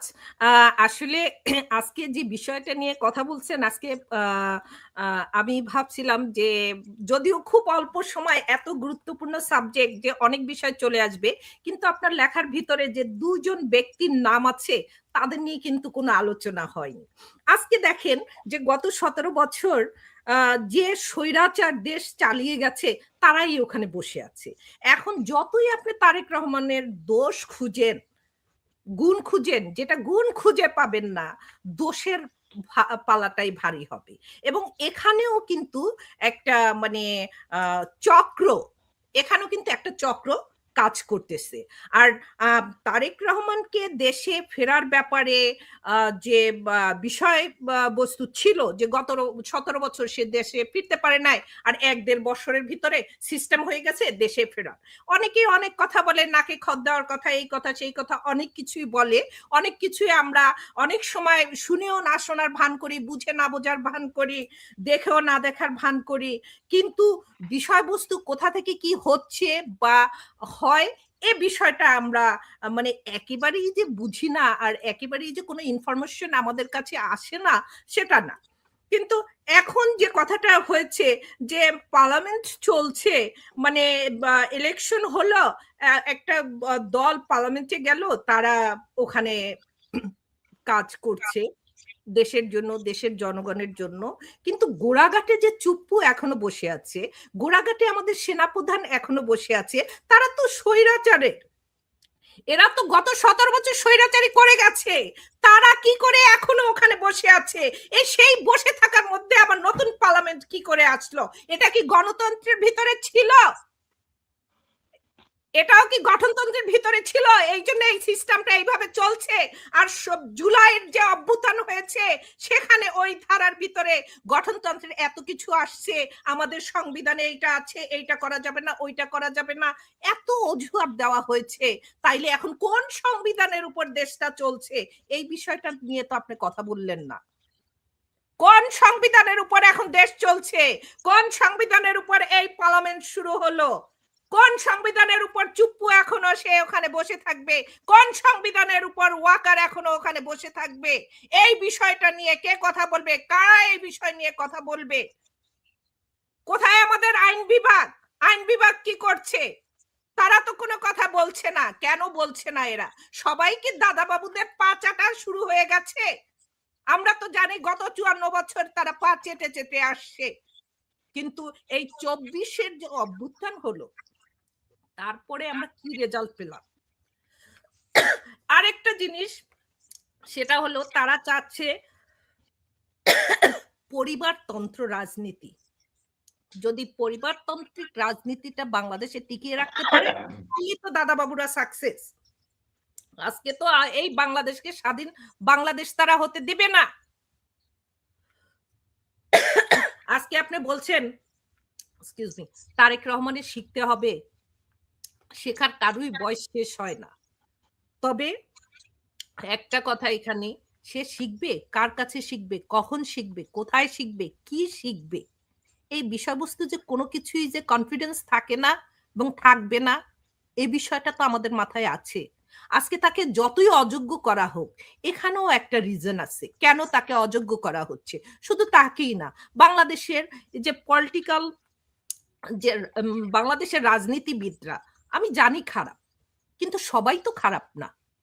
আমরা তো দেশকে ভালোবাসি, দেশকে ভালোবাসার মতো অনেক রাজনীতিবিদ আছে, তারা দেশকে ভালোবাসে, দেশের মাটি ও মানুষকে ভালোবাসে। কই তাদেরকে তো সামনে আসতে দেওয়া হচ্ছে না? কেন হচ্ছে না তাদেরকে সামনে আসতে দেওয়া? এর পিছনে কি কারণ আছে? এগুলো এখন বাংলাদেশের জনগণ সবাই আমরা বুঝি, এবং এগুলো বুঝে আমরা এখন আমাদের সামনে ভবিষ্যতে কি করতে হবে আমরা ঠিক সেটাই করব। আজকে ২৪-এর যে আন্দোলন, আজিজ ভাই অনেক সুন্দর কনক্লুশন দিয়ে গেছেন এবং সে বলছেন যে এটা চলমান। আমরাও জানি, মনে প্রাণে বিশ্বাস করি যে আমাদের ২৪-এর অভ্যুত্থান, ২৪-এর আন্দোলন চলমান, এটা চলবে যতদিনে আমরা বাংলাদেশকে সঠিক অর্থে স্বাধীনভাবে না পাবো, ততদিন পর্যন্ত এই ২৪-এর আন্দোলন চলবে, চলমান। ধন্যবাদ দর্শক আপনাদের সবাইকে, আপনারা সবাই ভালো থাকবেন, সুস্থ থাকবেন এবং আপনাদের সাথে খুব শীঘ্রই দেখা হবে। আসসালামু আলাইকুম ওয়া রাহমাতুল্লাহি ওয়া বারাকাতুহু। নিরুনিরাট কর্নেল হাসিন, কর্নেল ফেরদৌস আজিজ, আপনাদের তিনজনকে অনেক ধন্যবাদ, অনেক মেহেরবানি আপনাদের যে আপনারা তিনজনই আপনাদের ব্যস্ততম সময়ের মধ্যে রোববার দিন আমাকে সময় দিয়েছেন। Specially I am thankful to colonel Hasinur Rahman এবং কর্নেল ফেরদৌস আজিজ। অনেক অল্প সময়ের নোটিশে আপনারা আমাকে সময় দিয়ে আমার দিনটাকে আপনারা খুব ভালো বানিয়ে দিয়েছেন। আমার দর্শকদের পক্ষ থেকে, দেশের পক্ষ থেকে, সমাজের পক্ষ থেকে আপনাদের কাছে আমি কৃতজ্ঞ ভাই। আমি এবার কনক্লুড করব। আপনারা, you guys are more than welcome to wait and finish my conclusion and then I am going to finish off the show. দর্শক শ্রোতাই ছিল আমাদের শো। আমি কর্নেল হাসিনের একটা কথা থেকে আমি কনক্লুশনটা শুরু করি। উনি বলছে তারেক রহমানকে বুঝতে হবে ওনার কত ক্ষমতা। ওনার একটা কলমের খোঁচায় সেনাপ্রধান বরখাস্ত হতে পারে, ওনার একটা কলমের খোঁচায় আর একজন নতুন সেনাপ্রধান ওখানে সেনাপ্রধান হতে পারে, ওনার একটা কলমের খোঁচায় একজন ব্রিগেডিয়ার জেনারেলকে ডাবল প্রমোশন দিয়ে লেফটেন্যান্ট জেনারেল করে সেনাপ্রধান বানানো যায়। ওনার এই ক্ষমতাটা আছে। এখন আমরা এটা মানতে রাজি না যে তারেক রহমান এটা জানেন না, কারণ তারেক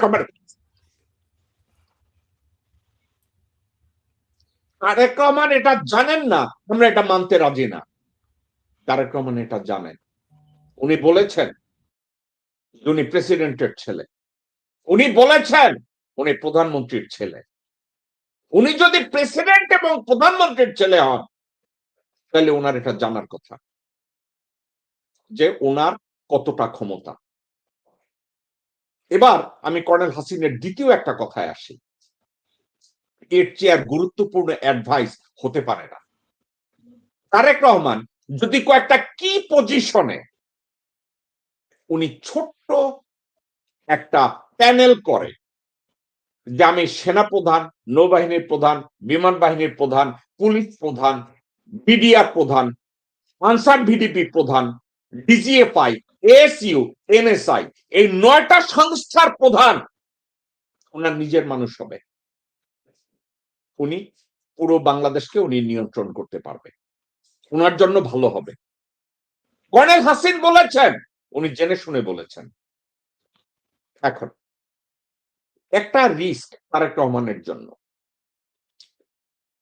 উনি যদি সেনা সদরে কর্মরত কাউকে সেনাপ্রধান বানাতে যান, অর্থাৎ ওয়াকারের চারপাশে আছে এমন কাউকে সেনাপ্রধান বানাতে যান, উনি ফেল করবেন। ওনার সফল হওয়ার সম্ভাবনা তখন উনি যদি থার্ড অথবা ফোর্থ লেয়ার থেকে একজনকে টেনে এনে সিনিয়রিটি দিয়ে তারপরে সেনাপ্রধান বানান। আল্লাহর ওয়াস্তে উনি যেন বরকতুল্লাহ ভুলু অথবা গোরখদক আব্বাস অথবা মির্জা ফাক বা সালাউদ্দিন, আমির খসরু মাহমুদ চৌধুরী, এদের মতো লোকজনের উপদেশ না নিয়ে উনি প্রত্যেকটা পজিশনের জন্য একটা প্যানেল তৈরি করেন। ওই প্যানেল ওনাকে 3টা নাম রিকমেন্ড করবে, ওই 3টা থেকে উনি যেন একটা নাম পিক করে, অথবা লটারির মাধ্যমে উনি যেন পিক করে। আমরা তারেক রহমান আপনাকে শিক্ষা দিচ্ছি না। আপনি এখন যেভাবে বসে আছেন, সভ্য পৃথিবীতে একটা কথা বলে যে এই পাখিটা এমনই এক কাঁধা পাখি, সে পৃথিবীর লক্ষ্যবস্তু হওয়ার জন্য বসে আছে। তারেক রহমান, আপনাকে আপনার বর্তমান পজিশনটা হলো এই যে আপনি শিকারীর লক্ষ্যবস্তু হওয়ার জন্য বাংলাদেশে এসে জাস্ট প্রধানমন্ত্রীর পদটাকে অলংকৃত হইয়া বসে আছেন, আপনাকে কখন হাজতে নেওয়া হবে অথবা আপনাকে কখন গুলি করবে। আপনি যদি এই 9টা পজিশনকে কোনোভাবে নিয়ন্ত্রণ করতে পারেন, তাইলে এই সালাউদ্দিন, আমির খসরু মাহমুদ চৌধুরী, ইকবাল হোসেন টুকু, আব্দুল আউয়াল মিন্টু এরা টাইট হয়ে যাবে। আরেকটা কথা, যদি সরকার আপনি না চালিয়ে অন্য কাউকে দিয়ে চালাতে হয়, আপনার তো খুঁজে বের করা উচিত ছিল যে কারা রিয়েলি বাংলাদেশি প্যাট্রিয়ট। সালাউদ্দিনের চেয়ে যথেষ্ট যোগ্য লোকজন আপনার দলে আছে। আমির খসরু মাহমুদ চৌধুরীর চেয়ে অনেক বেশি বলিষ্ঠ এবং যোগ্য নেতৃত্ব আপনার দলে আছে। আপনি পাননি কেন? কারণ আপনাকে পেতে দেওয়া হয়নি। আপনি এজন্য পাননি কারণ আপনাকে পেতে দেওয়া হয়নি, এবং আপনি পেতে চাননি। আপনি নিজে চিন্তা করে দেখেন তারেক রহমান সাহেব, ডক্টর মোহাম্মদ ইউনূসকে 1 বছরের স্পেশাল একটা পজিশন, স্পেশাল একটা কেয়ার, স্পেশাল একটা শেখা ওকে দেওয়া হলো, এন্টারটেনমেন্ট দেওয়া হলো 1 বছরের জন্য। আপনি এটা সিকিউর করেছেন, কিন্তু বাংলাদেশের গুরুত্বপূর্ণ পজিশন গুলো আপনি সিকিউর করতে পারেন নাই। আপনি কতগুলো বিদেশি নির্ভর রাজনীতিবিদদের ওই পজিশন গুলো দিয়েছেন। আজকের আমার 3 জন অতিথি একটা কথা বলছে, বিরোধী দল প্রধানমন্ত্রীকে তৈরি করবে না। আমি এই 3 জন অতিথির এই কথাটাকে সম্মানের সাথে রিবার্ট করে আমি বলবো, এই মুহূর্তে তারেক রহমানের সবচেয়ে বড় নির্ভরতা বিরোধী দল। কারণ বিরোধী দলের লোকজনরা সবাই চায় জিয়ার ছেলে, বেগম জিয়ার ছেলে যেন সফল হয়, এবং তারা চায় এই রাষ্ট্রটা যেন ফেল না করে।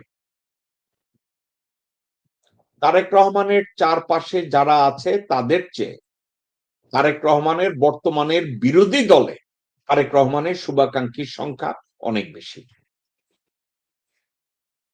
তারেক রহমান, আপনাকে এটা বুঝতে হবে।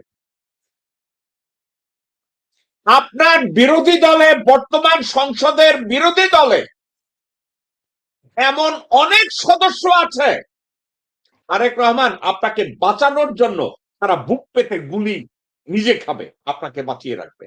এমন লোকজন আছে বিরোধী দলে। বাংলাদেশের ইতিহাসে এটা বিরল। তারেক রহমান সাহেব, এটা আপনাকে কেউ লাড্ডু বানিয়ে খাওয়াইয়া এটা আপনাকে বুঝাতে পারবে না, এটা আপনার বুঝতে হবে।